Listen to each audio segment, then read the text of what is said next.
여러분 안녕하십니까? 백운기입니다. 총선이나 대선은 시대 정신을 놓고 벌이는 한판 승부라고 할 수가 있습니다. 민주국가에서는 더 많은 지지를 얻는 쪽을 시대 정신이다 이렇게 평가할 수 있겠죠. 돌이켜 보면은 1980년대에는 군부 독재 청산이 시대 정신이었고 90년대에는 온전한 민주화, 2000년대 들어서는 지역감정 타파와 세대교체 그리고 적폐청산이 시대정신이었다고 할 수 있습니다. 그러면 지금의 시대정신은 무엇일까요? 민주당은 검사독재 심판을, 국민의힘은 운동권 심판을 각각 내세우고 있습니다만 여러분이 생각하시는 시대정신은 무엇일까요? 오늘 함께 생각해 보도록 하겠습니다. 생방송 백운계 정치 1번지 출발합니다. 날개 옷을 뺏긴 지도 벌써 3개월. 이대로 나무꾼과 평생 살아야 하는 걸까? 안 돼! 이대로 포기할 수 없어. 쳤다! 올리브 곤약면 먹을수록 가벼워진다. 드디어 자유다! 맛있는 속세의 맛 올리브 곤약면. 자기야, 낙하산 이거 하나밖에 없대. 어떡해? 어떡하긴. 어떡하지? 아 맞다. 올리브 곤약면 먹을수록 가벼워진다. 맛있는 속세의 맛 올리브 곤약면.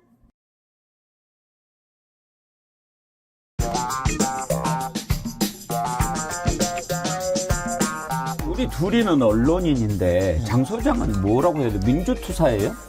저는 그냥 평론가, 보수우파 평론가 그렇게 네. 불리고 싶습니다. 주제를 동병상련 이렇게 잡았더라고요. 네. 그러니까 이게 여기서 우리가 이거 첫 번째 아이템으로 잘리는 거 얘기하니까 다음 주에 신장식에서도 잘렸어요, 저. 제가 그 내용은 좀 아는데 네. 다른 방송국에서 모 부장이 자꾸 압박이 온대요. 심지어 제가 지금 출연하는 곳이에요?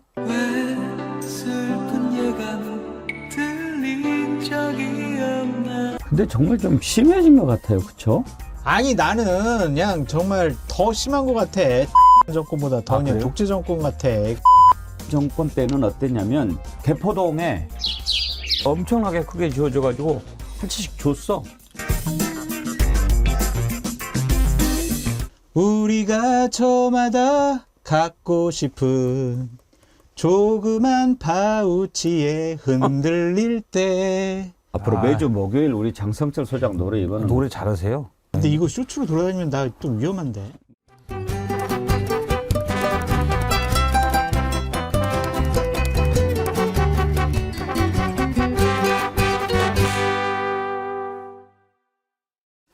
네, 오늘 아침에 광고를 봤는데 광고 퀄리티가 좀 한 등급 올라간 것 같습니다. 곤약면 광고도 그렇고요.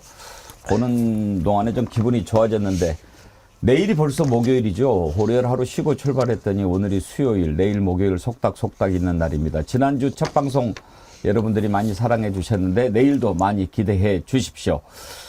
그리고 올리브 곤약면 광고 여러분 보여드렸죠. 제가 먹어봤는데 라면 먹기가 좀 부담스러우신 분들은 아주 좋습니다. 제가 강력 추천합니다. 아무리 먹어도 살이 안 찌는 신비의 곤약면 여러분 많이 드셔보시기 바랍니다. 다 먹어도 70칼로리인가? 아무튼 먹을만 합니다. 여러분 추천합니다. 오늘 함께 하실 세 분 패널 소개합니다.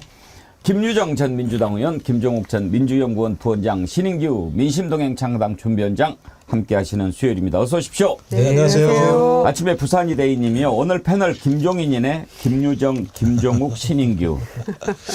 별로 좋아하는 것 같지 않으신데? 그러니까요. 저희는 주류를 지향하는데 제3지대를 계속 말씀하시니. 예. 김 씨가 둘, 신 씨가 한 분. 총선, 대선 우리가 흔히 시대정신 얘기하지 않습니까? 오늘 아침에 그런 생각을 했어요. 그러면 이번 총선의 시대정신은 무엇일까? 항상 선거 전에 서로 시대정신을 얘기하는데 김유정 의원님은 이번 총선 시대정신 뭐라고 생각하세요? 저는 일단 대전제는 무너진 민주주의 회복, 그다음에 국격의 회복 이런 대전제 하에 정권 심판이다 생각하고요. 아마 이 말씀에 대다수 국민들이 동의하시지 않을까 생각합니다. 그러니까 MB 정권이 들어섰을 때 우리가 어떻게 쌓아올린 민주주의인데 설마 민주주의가 후퇴하랴 했었는데 후퇴했거든요. 이제 그러다가 대통령 탄핵 뭐 이런 지난한 과정을 거쳐서 오늘에 이르렀는데 지금은 MB 정권 때보다 더한 상실감이 있는 것 같아요. 그때보다 더한 분노가 있는 것 같고 그래서 21세기에 일어날 수 없는 일들이 대한민국에서 버젓이 일어나고 있고 또 대한민국 국민이라는 그 여권 파워가 막강하지 않습니까? 우리나라. 그런 자부심 또 이런 국격 그렇게 살아왔는데 그 프라이드를 가지고 해외를 나갈 때도 국민들이 그런 느낌인데 지금 너무 부끄러운 거예요. 그 대통령 부인과 관련된 명품백 논란 기사가 뭐 뉴욕타임즈 우리가 대표적으로 얘기합니다마는 남미, 아르헨티나, 뭐 페루 이런 데까지 다 기사가 났잖아요. 그래서 민주주의의 회복, 그다음에 국격 회복을 위해서 정권 심판 반드시 이루어져야 된다. 이렇게 생각합니다. 국격 회복 동의합니다. 사실 그 우리가 독재라는 얘기를 다시 하게 될 거라고는 상상을 못 했잖아요. 네. 독재 정권이 언제 독재 정권인데. 근데 문재인 정부 때도 사실 독재라는 말이 나오기는 했어요. 그래서 KBS 송현정 기자가 인터뷰하면서 독재라는 표현을 썼다가 지지자들한테 엄청나게 공격을 받았잖아요. 근데 이제 그때는 그 기자가 당신이 독재하고 있다라고 하는 그 얘기를 한 건 아니고 야당의 비판이 있어서 물어본 건데 아무튼 그런 표현 자체도 막 그 이상하게 들렸을 정도였지요. 근데 지금 돌이켜보면 좀 서투른 국정 운영 그리고 약간 부족한 듯한 소통 이런 것들을 이제 비판을 했는데 독재라는 것까지는 좀 그렇죠. 독재. 근데 지금은 정말 이건 군사 독재 못지않은 검찰 독재, 검사 독재 이런 얘기들이 나오고 그런 게 좀 느껴질 정도긴 해요. 김정욱 원장님은 시대정신 뭐라고 생각하십니까? 뭐 저는 매번 말씀드리는 건데 폭정에 맞서서 국민의 삶을 지키는 게 가장 중요하다. 그러니까 윤석열 정부가 들어와서 뭐 그것이 검찰 독재이든 뭐든 폭정이라고 하는 많은 탄압을 받고 있고 고통을 받고 있고 뭐 언론부터 시작을 해서 일반 국민들까지 60% 이상이 부정적인 여론들을 계속 유지하고 있는 건데요. 뭐 그렇다고 해서 과거에 이제 박정희 전 대통령 같은 경우는 그래도 경제는 살렸다 뭐 이런 식의 얘기였는데 1.4%라고 하는 최저의 경제 성장률에다가 세수 같은 경우도 52조인가가 예를 들면 줄어들었다고 얘기를 하거든요. 이게 10조 이상이 줄어든 적이 없었다고 얘기를 하는데 50조 정도니까. 근데 왜 줄었느냐?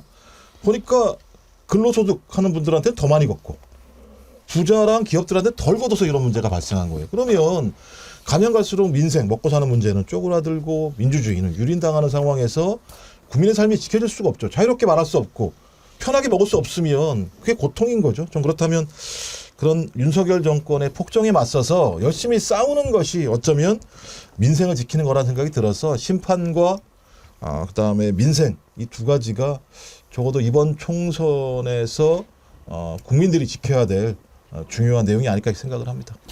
사실 가장 바람직한 것은 민생을 누가 더 잘 해결할까 하는 것을 놓고 버린다면 그 승부가 가장 바람직하겠지만 네, 그렇습니다. 지금은 민생 얘기가 오히려 그렇게 시급하지 않을 정도가 되기는 했어요. 예, 그러니까 뭐 예를 들면 지금 그러니까 너무나 탄압이 강하니까 예. 이번 설 때 보면은요 물가가 너무 올라가지고 실제적으로는요. 그러니까 다들 힘들어하시고 어려워하시고 있는 거죠. 그러니까 가처분 소득이 처음으로 줄어들었대요. 예. 그럼 내가 쓸 수 있는 돈 자체가 처음으로 줄어들었다는 건 뭘 줄여야 되는 거예요? 그러면 뭘 줄이겠습니까? 서민들이 먹고 사는 거 줄이고 예를 들면 외식 나가는 거 외식 못 나가는 거고. 그럼 그게 삶이 재미있겠습니까? 재미가 하나도 없죠. 어떻게 그렇게 잘한다고 밖에 나와서 대통령이 얘기하고 있는데 왜 우리의 소득을 줄어들고 있는 건지에 대해서 설명도 안 하고 미안하다고 얘기도 안 해요. 저는 이런 걸 예를 들면 독재라고 얘기하는 거죠. 민생은 내던지고 자기들만 권력을 향유하는 매우 나쁜 정권이죠, 이건. 신윤규 위원장님께서 생각하시는 시대정신은 무엇입니까? 저는 대한민국이 공해 위기라고 생각하거든요. 그러니까 공짜가 붙어 있는 게 다 무너졌습니다. 그러니까 뭐 대표적인 게 뭐 공적 연금, 그리고 공영방송, 그리고 공교육, 더 나아가서 이제 검찰이라고 하는 이 공적 수사 기능을 담당하는 기관까지 윤석열 정권 들어와서 저는 공해 붕괴가 이제 확정이 됐다라고 생각이 들어서요. 이걸 회복하기 위해서는 이제 정치 복원, 공화주의 가치를 위해서 전 앞으로 제 행보를 이어갈 생각이고요. 제가 국민의힘 나오면서 국민의힘에 많은 문제가 있지만은 그중에 가장 큰 문제로 제가 지적한 것이 바로 기회주의 청산이었습니다. 근데 기회주의 청산을 하고 나와 보니까 최근에는 이 삼지대 관련해서도 또 기회주의가 횡행하는 모습을 제가 보면서 참 아직 그 기회주의 청산이라는 것은 갈 길이 너무 멀구나, 제가 그런 생각을 했고요.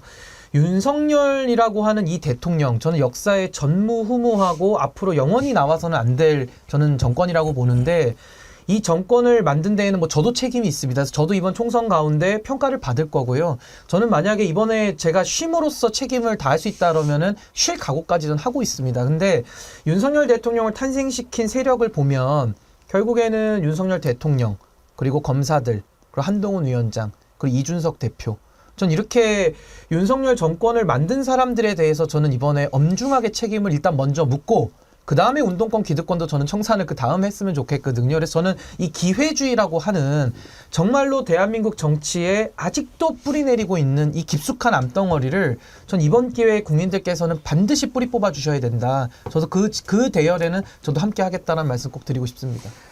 기회주의 청산 얘기하셨는데 기회주의가 인간의 속성인데 그게 참 쉽게 청산이 되겠습니까만은 단계적으로 하나씩 해야겠죠. 가장 큰 기회주의부터 하다 보면은 뭐 어느 순간에는 조금은 더 나아지지 않겠습니까?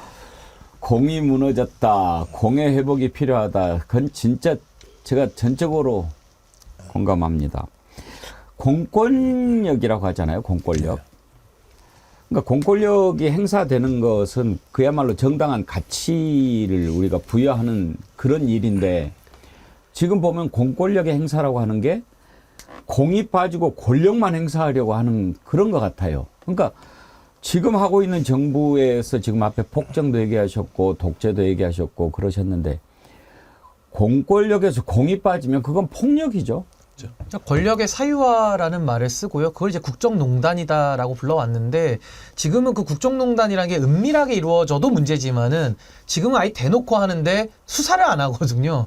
그러니까 이걸 어떻게 바로잡을 것이냐. 그리고 윤석열 대통령의 인생을 쭉 반추해보면 이제 와서 평가하지만은 일생을 기회주의로 살아왔거든요. 그러니까 그 기회주의에 대한 저는 경종을 울리는 매서운 심판 선거가 이번에 돼야 된다. 저 그렇게 생각합니다. 양허당님, 아이디가 양허당이신데요. 신인규 변호사님, 내용 연수가 조금 된 70대 중반에 제 주변 사람들도 지지하는 팬이 많습니다. 그대 같은 젊은 정치인이 있어 대한민국의 미래가 밝습니다. 이렇게 응원글을 보내주셨네요. 예, 뭐 많이 힘내라고 응원해 주신 것 같고요. 하여튼 저는 뭐 원칙의 길을 가기로 선언을 했기 때문에 이제부터는 제 말을 지키는 그런 정치로 꼭 보답을 드리도록 하겠습니다. 예. 세 분 패널께 오늘의 시대정신, 지금의 시대정신이 무엇일까 여쭤봤는데요. 지금 이제 여야도 이 시대정신을 놓고 한판 승부를 준비하고 있습니다. 그 앞에서 국민의힘 한동훈 비대위원장, 민주당의 홍익표 원내대표, 운동권 심판이냐 검사 독재 심판이냐 설전을 벌이고 있는데요. 한번 두 사람 간의 공방을 들어보고 얘기 나눠보겠습니다. 그분들이 새로운 정치 세력, 좋은 정치의 등장을 꽉꽉 막고 있거든요. 학생회장 한번 해보고 뭔가 렛대를 달렸던 사람들끼리만 있는 것 아닙니까? 수십 년째 기득권으로서 혜택받으면서 정치를 장악하고 있는 것이 대한민국에 도움이 됩니까? 386이 686이 됐어요. 근데 저는 동의하기 어려운 게 마치 그러니까 운동권 심판론하면 저는 운동권이 심판받아야 될 대상이냐 민주화 운동 세력이 저는 그거에 동의할 수 없어요. 이게 꼭 마치 해방 이후에 이승만 정권에서 그 독립운동 했던 사람들에 대한 청산론하고 비슷했던 것 같아요. 왜냐하면 그때 그런 얘기가 있었었네요. 예, 그러니까 왜냐하면 왜 그러냐면 독립운동했던 사람들이 제대로 된 교육을 받았겠어요. 그 뭐 한 게 없지 않습니까? 독립운동을 만주에서 했죠. 그러다 보니까 건국 복된 대한민국 새롭게 출범한 대한민국에서 필요한 것은 전문 관료.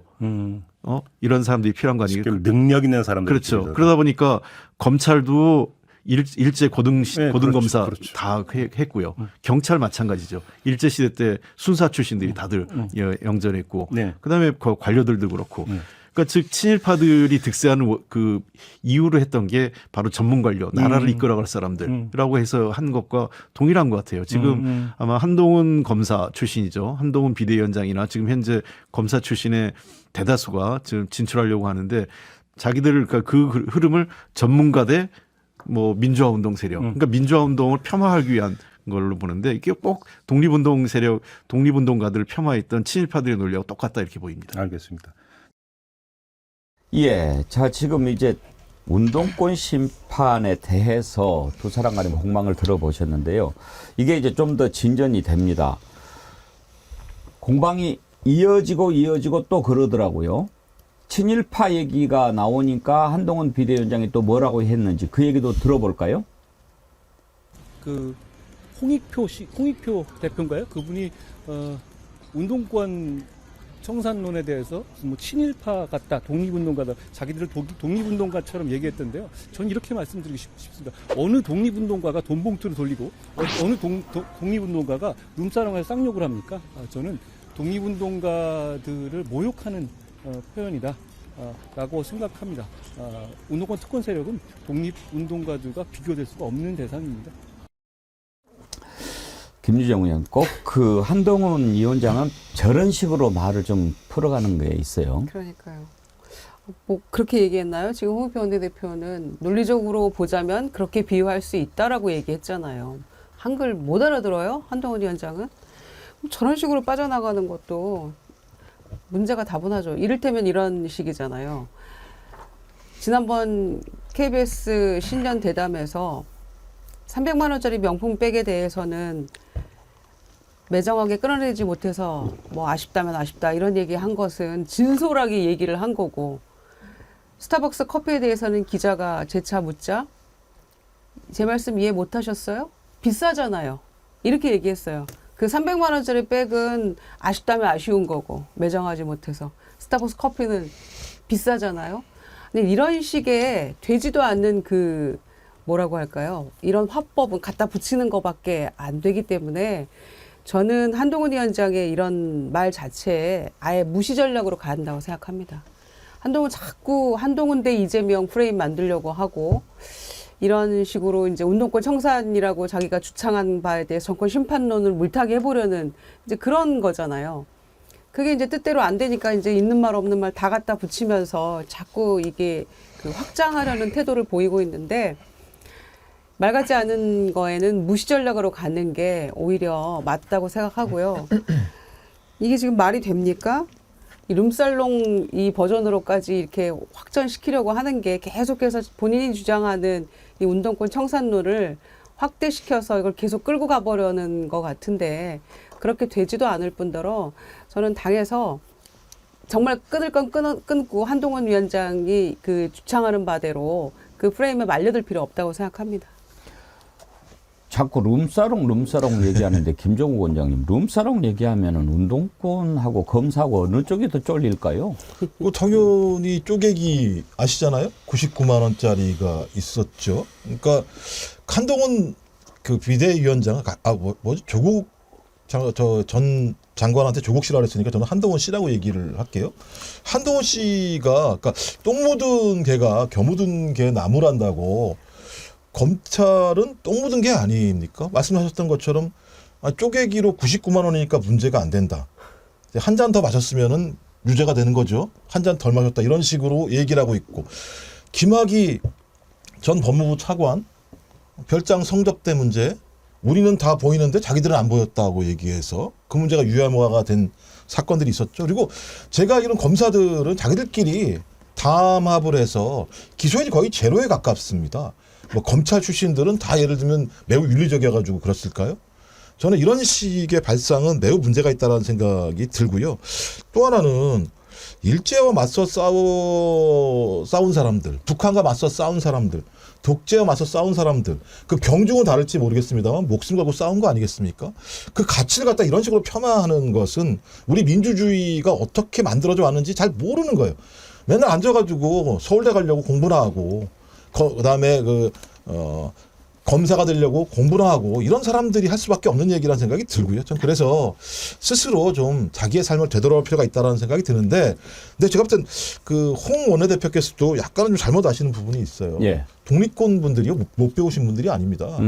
대한국에서 현대식 예를 들면 군사 교육을 다 받으신 분들이 소위 의병장이 되신 분들이 되게 많이 있어요. 근데 그분들이 나중에 싸우다가 돌아가시거나 나이가 드셨던 것이고, 그 당시에는 나라를 잃은 백성들이니까 교육받을 기회가 없어서 그랬던 측면이 분명히 있기 때문에 좀 그렇지 않은 측면이 분명히 있다. 좀 그래서 한동훈 씨가 뭘 비판하려고 하는지는 알겠습니다만, 그렇게 민주주의를 유린하면서까지 비판을 해서 권력을 얻는다면 그 권력이 누구를 위해 행사가 되겠습니까?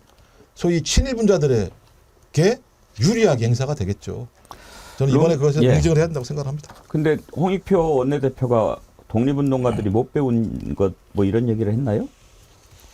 예. 예, 배움의 뭐 기회가 뭐 이런 얘기. 적어서 뭐 이런 얘기를 했어요. 이제 그렇지 않다는 사실관계에 대해서만. 사실관계가 만약 그렇다면 그건 잘못한 거고, 네네. 다만 이제 독립운동가들의 후손들이 그렇죠. 후손들은 그렇죠. 제대로 그 배울 기회를 못 가졌을 수 있죠. 네, 왜냐하면 그렇습니다. 다른 사람들 호의호식할 때 독립운동가들은 저 볼판에 나가서 운동하느라고 네네. 가족들을 미처 못 챙겼고 네. 그런 아픔은 있죠. 하여튼 뭐 룸사롱 얘기를 또 꺼내고 그러면서 이제 또 화제를 돌리는데, 홍익표 원내대표 가만히 있지 않죠. 룸사롱 얘기 반박합니다. 들어보시죠. 소위 여당의 운동권 청산론이 친일파의 독립운동가 청산 논리와 똑같다는 저의 발언에 여당이 난데없이 막말이라며 사과를 요구하더니 한동훈 비대위원장은 더 히스테리적 반응을 보였습니다. 어느 독립운동가가 돈봉투를 돌리고 룸사롱에 가서 또 쌍욕을 하냐고 그랬는데 너무 좋은 지적입니다. 자기 고백 같습니다. 한동훈 비대위원장의 기준에 따르면 윤석열 대통령과 그를 추종한 일부 정치검사야말로 청산 대상의 1순위입니다. 국민 세금인 특수활동비를 자신들의 쌈짓돈처럼 흥청망청 쓰고 용돈처럼 나눠 쓴 사람들이 누굽니까? 룸사롱 드나들면서 스폰서 받고 한 사람들이 누굽니까? 룸사롱 스폰서 검사들 때문에 김영란법이 만들어졌습니다. 그래서 김영란법에 걸린다 했더니 검찰식 계산 방법으로 100만 원 이하로 계산해서 또 무혐의 처리해 줍니다. 도대체 민주화 운동했던 사람들이 룸사롱을 많이 갔습니까? 정치검찰들이 룸사롱을 많이 갔습니까? 쌍욕은 더 이상 얘기 안 하겠습니다. 윤석열 대통령의 동영상으로 그 쌍욕은 잘 드러났습니다. 과거 민주화 운동을 했던 일부 정치인들의 잘못을 갖고 전체 민주화 운동을 폄하하거나 그 세력 전체를 청산 대상으로 삼는 것이야말로 언어 도단입니다. 홍익표 원내대표 얘기를 이렇게 쭉 들으면서 이제 저런 경우를 두고 한동훈 위원장 말에서 본전도 못 찾았다, 이런 표현을 쓰는 거 아닙니까, 신인규 위원장님? 네, 저는 지금 저만 들었는지는 모르겠는데 진짜 대한민국의 미래 장래가 침몰하는 소리가 제 귀에는 들립니다. 그러니까 저는 최근에 그 여의도 금쪽이 이래가지고 이제 한동훈 장관 제가 한쪽이라고 부르는데 진짜 한쪽이 같은 수준의 저런 막말이라고 저는 생각이 들고요. 시대정신을 얘기하는데 룸살롱이 왜 나옵니까? 저는 시대정신에 대해서 민주당의 시대정신이 잘못됐으면 지적하고 본인의 시대정신 얘기하면 될 일인데, 거기서 갑자기 룸살롱 튀어나와가지고 또 상대를 자극하는 것은, 그 룸살롱 다 알잖아요. NHK 사건이라고. 제가 볼 때는 운동권이 룸살롱 간 것도 이상한 거고, 그다음에 검사들이 룸살롱 가는 것도 다 이상한 거거든요. 근데 저희 세대가 봤을 땐 룸살롱이라는 단어가 너무 멀게 느껴져서, 그러니까 누가 더 많이 갔느냐에 대해서 논쟁하는 건 정말 자기 얼굴에 침 뱉기들을 지금 하고 있는 거니까 이거 한동훈 위원장이 전 잘못했다라고 보는 거고요. 저는 홍익표 원내대표가 그 반박하는 과정에서 친일을 갖다 비유한 것은 조금 공감력이 많이 떨어졌다고 봅니다. 굳이 뭐 독립운동 하신 분들까지 비유를 해서 하는 것이 뭐 과연 적절했냐는 표현의 문제니까 넘어가고요. 저는 운동권, 기득권을 인정합니다. 그분들도 민주당 안에서 아마 개혁의 대상으로 몇몇 분에 대해서 올라와 있을 거고, 그건 민주당의 숙제죠. 민주당이 알아서 하면 될 일인데, 그걸 옆당에 있는 한동훈 위원장이 본인 당이나 잘하지 역당 문제까지 왈가왈부할 만큼 그렇게 여유가 있는지를 되묻고 싶고요. 저는 문재인 정부가 운동권 인사들과 결합된 정부라고 저는 생각을 하거든요. 그래서 일을 되게 못했습니다. 그래가지고 심판을 받았죠. 그래서 윤석열 정권이 들어왔고 이미 정치적인 심판이 끝난 마당에 아직도 선거에서 심판을 했는데도 지금도 한동훈 위원장이 운동권 청산을 외치고 있으면요. 이분은 2022년도에 어디 외국 나갔다 오신 겁니까? 그 청산받는 거 못 봤습니까? 그때 문재인 정부를 국민들이 심판했거든요. 그래서 저는 그 2022년도의 선거의 의미를 다시 한번 한동훈 위원장이 좀 생각해 봐야 된다는 입장이고, 지금 대한민국 인구 재앙과 경제 폭망 그리고 미래의 절망 때문에 신음하고 있거든요. 지금 본인이 집권 여당의 당대표 아닙니까? 집권 여당입니다. 무한 책임입니다. 근데 그렇게 여유롭고 한가로워가지고 시대정신을 민주당 역할을 대신해주고 있습니까? 본인이 지금 국민의힘의 당대표거든요. 민주당 당대표가 아닌데 아직도 무한 책임과 대한민국이 키를 쥐고 있는 그 비대위원장으로서 본인이 과연 할 일이 지금 민주당 지적하는 것밖에 없는가? 저는 이 한쪽에게 공개적으로 묻고 싶습니다. 정말 그 유치하고 철학이 없고 빈곤한 건 알겠는데 실력이 없으면 자리에서 내려오십시오. 대한민국이 지금 정말 위험하거든요. 저는 이런 식으로 시간 낭비를 할 만큼 대한민국이 여유롭지 않다. 전 진지하게 좀 말씀을 드리고 싶습니다. 꾸구리 님이요. 운동권 덕에 편히 공부하고 그 덕에 녹을 처먹는 자들이 정권에 맞서 싸운 정의의 시민들을 능멸하려 하네. 생각이 없는 거야? 철이 안 든 거야? 남양우님, 민주화를 이룩하여 오늘날 사회가 안정돼서 경제발전의 원동력이 된 밑바탕인데 존경 감사는 못할 망정 막말을 하냐, 이렇게 비판을 하셨습니다. 오늘도 많은 분들이 댓글을 남겨주시는데요. 댓글 소개해 드린 분들은 저희 anchorback@gmail.com, 지금 밑에 자막 나가죠. 이쪽으로 주소 남겨주시면 디어루시에서 나오는 클렌징 폼 선물해 드리도록 하겠습니다. 그리고 방송 보시면서 혹시 구독, 좋아요 안 누르신 분들은 꼭 함께 해주시고요. 다시 보기로 보시는 분들도 구독해 주시고 또 주변에 구독 권유 많이 해 주십시오. 백운계 정어리TV, 백운계 정치 1번지 사랑하시는 방법입니다. 한동훈 위원장과 홍익표 원내대표 간의 설전을 보면서 또 많은 분들이 한동훈 장관 얘기할 때마다 너는 비번부터 공개해, 이런 얘기를 많이 하시잖아요.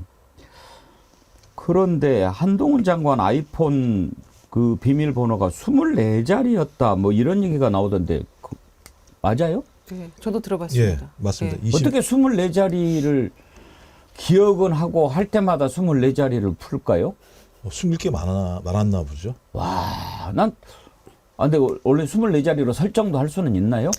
보통은 그렇게 안 하죠. 보통 분들은 뭐 한 5-6자리, 뭐 7-8자리 정도 하는데 뭐 4자리 아닌가? 뭐 이제 보안 때문에 조금씩 늘어나는 경향이 있는데요. 뭐 이 24자리라는 건 매우 생소하잖아요. 아마 9자리가 10자리가 넘어야 될 거예요. 그다음에 이제 조합이 있어야 돼요. 뭐 그러니까 숫자 그다음에 무슨 뭐 특수 문자 이런 게 거의 결합이 돼서 하게 하는 건데 24개 정도라면 제가 볼 때는 진짜 숨길 게 많지 않고서 저렇게까지 해야 될 이유가 있을까? 그리고 끝내 밝히지 않았잖아요. 본인이 공개를 안 했으니까.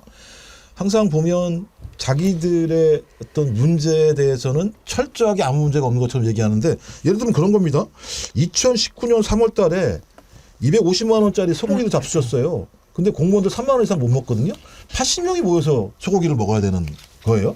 80명이 모일 자리가 있었는지 모르겠다는 거랑, 2020년도 2월 19일 날 검찰총장인데 이때 현금이 1억 5천만 원이 쓰였다는 거거든요. 어디에 썼을까? 그다음에 1,000만 원이 넘는 현금 특수활동비 지출 사례가 248건이라고 얘기를 합니다. 저는 이런 것부터 좀 공개한 다음에 뭐 민주당을 욕을 하든 뭐 누굴 욕을 하든 그랬으면 좋겠어요. 요즘에 이렇게 막 그 총선 앞두고 시대정신 얘기가 나오고 그러다 보니까 영화 한 편이 더 화제가 되고 있는데, 건국전쟁인가? 그 다큐인가 보죠? 이승만. 예.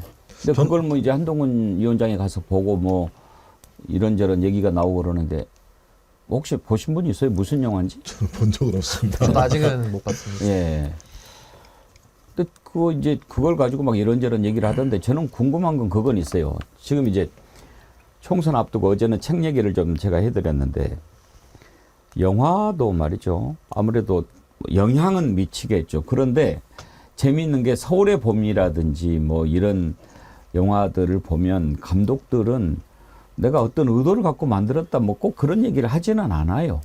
그런데 이 영화를 만든 감독은 아예 대놓고 뭐 너무 좌파들만 영화판에 판을 쳐서 만들었다라고 하면서 본인이 우파를 위해서 만든 영화라고 얘기를 하는 것 같은데 이 감독이 이름이 뭐 영덕인가 뭐 저도 이름을 확인을 못했습니다. 덕형이던가 그런 것 같습니다. 예. 그러니까 어떤 의도를 갖고 만들었다고 본인이 얘기하는 거잖아요. 뉴라이트입니다. 그러니까 이승만 전 대통령을 얘기하는 건 대한민국은 1948년도에 건국이 됐고 그때부터 유래됐기 때문에 건국의 아버지는 이승만이다. 근데 계속 그 이전으로 가고 있는 어떤 좌파들에 대해서 공격을 하려고 하는 건데요. 이게 얼마나 웃기냐면 이승만 전 대통령이 되기 직전에 국회 아마 의장인가가 있었을 때 본인이 대한민국 건국을 1919년으로 얘기를 했어요. 그러니까 건국의 아버지가 대한민국의 건국이 1919년이라고 얘기했으면 아버지 말을 따라야 되는데 아버지 말까지 무시하면서 신화를 만들고 이걸 통해서 뉴라이트만의 역사관을 세워서 친일이라고 하는 부분들을 감싸려고 하는 그러니까 이 맥락이 쭉 있는 거거든요. 그래서 뭐 다 아시겠습니다. 주사파 중에 일부가 뉴라이트로 전향을 해가지고 지금은 국민의힘에서 노른자위 역할들을 하고 있고 그다음에 저 용산에 또 많은 참모들로 갔다가 일부는 또 그 사실이 밝혀지면서 본인 스스로 사표를 내게 됐던 것이 많기 때문에 역사를 바꾸려고 하는 행위가 지금 벌어지고 있는데 그 사실을 아는지 모르는지 모르겠습니다만 한동훈 씨는 거기에 가서 그 영화를 봤다는 거잖아요. 그걸 보고 나와서 뿌듯했겠죠. 이게 역사를 바꾸는 새로운 나라를 만들고 싶어 하는지 모르겠습니다만 본인 얼굴도 나왔다고 자랑을 하던데요. 그렇습니까? 그게 자랑할 얘기인가요?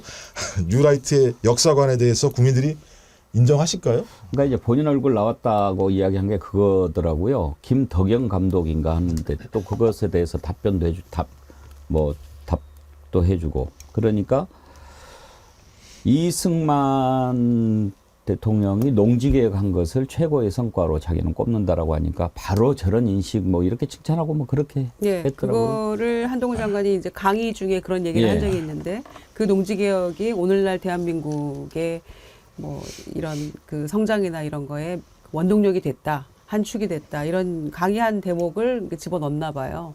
그래서 그 영화 보고 나와서 소감이 저도 나오던데요. 뭐 이런 거였어요. 그래서 모르겠어요. 벌써 이게 한 뭐 20몇만 다큐 영화 중에서는 근래 가장 지금 높은 관람객 수 기록을 찍고 있다고 하는데 민주주의를 유린하는 행위를 지금도 계속 진행형으로 하고 있잖아요. 그러면서 지금 이렇게 그 이승만 대통령을 미화하는 방향으로 이제 영화까지 등장을 해가지고 이렇게 하는 것이 과연 지금의 시대 정신에는 맞는 것인지에 대해서도 반문하지 않을 수 없고요. 이번에 사면한 사람들 중에서 그야말로 그 민주주의 파괴범들이 다 들어갔잖아요. 댓글 공작이라든지 문학의 블랙리스트라든지 이런 거 했던 사람들 다 들어가고 심지어는 그들 중에 공천을 신청하는 것도 다 열어놓는다고 했고 공천 신청한 사람이 있더라고요. 그 서천호인지 국정원 2차장 했던 사람.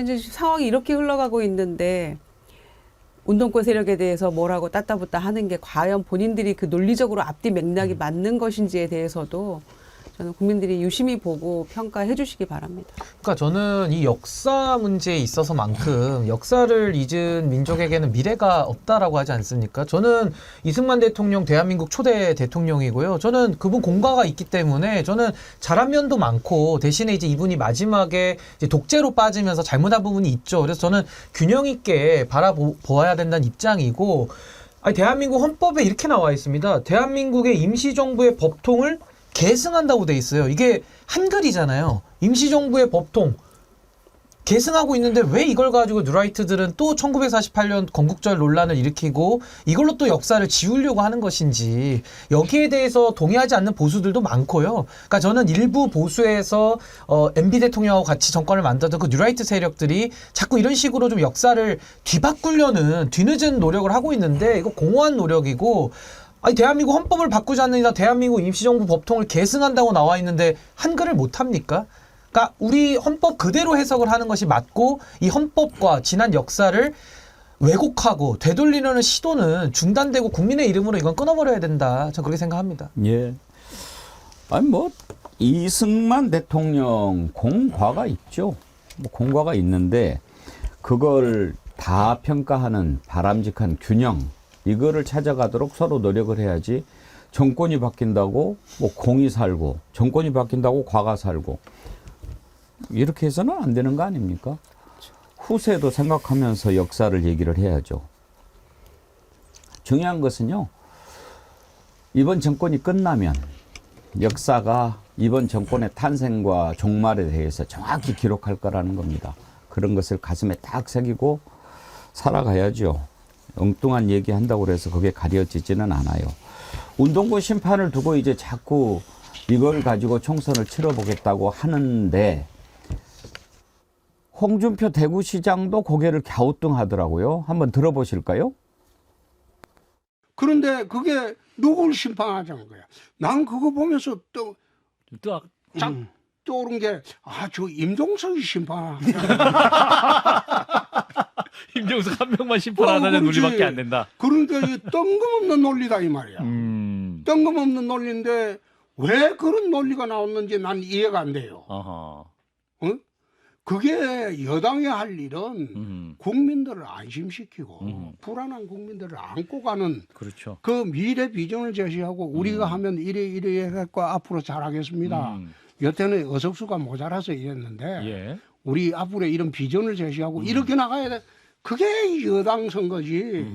무슨 저기서 정권 심판론 이야기한다고 해서 이쪽에 그 한 줌도 안 되는 586 운동권 심판론을 그게 메인 대제로 예, 들고 나오는 자체가 내가 이거 보면서 저 똥검없다. 저 임종석이 하나 심판하려고 저러냐.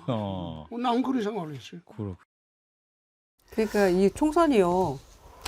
이를테면 전 지역구 253개 지역구를 관통하는 하나의 뭔가 메시지가 있어야 된다면 그게 정권 심판 아닙니까? 저 운동권 심판이라고 하는 한동훈 위원장의 주장은 일부 지역에는 해당될 수도 있겠죠. 그런데 그것도 맞지 않아요. 그럼 자기네 586 운동권들도 있잖아요. 자당 내에. 그러면 그쪽으로 갔으니까 그거는 뭐 괜찮은 거고 추앙해야 될 세력입니까? 동료 시민이 된 거죠. 그러니까요. 원희룡 전 장관도 운동권 출신 아닙니까? 과거 매우 본인들 스스로 개혁 세력이라고 하고 그 주류를 막 치받고 했던 세력인데 원희룡 전 장관, 운동권 출신 원희룡 전 장관이 개항을 해 출마해서 이재명 대표하고 이제 경쟁을 한다고 쳐요. 그러면 이재명 대표가 뭐 운동권 출신입니까? 그래서 그 구도가 형성이 되냔 말이에요. 그러니까 스스로 이거를 전체에 다 대입할 수 있는 그런 논리도 아니고 일부 한두 군데 해당이 될 수는 있을지 몰라도 이걸 가지고 선거를 치른다는 그 결심을 한 것은 홍준표 시장 얘기대로 정말 뜬금없는 이야기고요. 그게 지금 먹히지도 않아요. 보세요. 운동권 세력 때문에 김건희 여사가 명품백을 받았습니까? 바이든 날리면 이 새끼라고 욕을 했습니까? 양평 고속도로를 운동권 세력 때문에 그렇게 된 겁니까? 이 모든 것들이 도대체 논리적으로 앞뒤 맥락이 맞지를 않아요. 비대위원장이면 본인들이 지금까지 1년 반 동안 해온 일에 대해서 사과 반성이 먼저고 앞으로는 이렇게 하겠습니다라고 얘기를 해야지 인정을 받을 수가 있는데 갑자기 무슨 운동권 청사, 운동권들이 시켰나요? 김건희 여사한테 그렇게 하라고?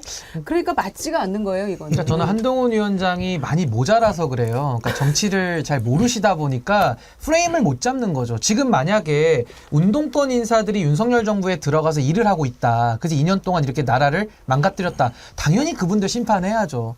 근데 지금 국민들은요 윤석열 정권을 뽑아놨어요. 그러니까 문재인 정부에 질려가지고 그 윤석열 대통령 당시 검사 출신이고 우려도 많았지만 당신이라도 한번 해봐라. 이래서 정치적 심판을 이미 했거든요. 근데 이미 지나간 노래 또 다시 레코드반 돌려가지고 또 틀고 있는데 이미 국민들 보시기에는 니들 뭐하냐 이제 이런 거거든요.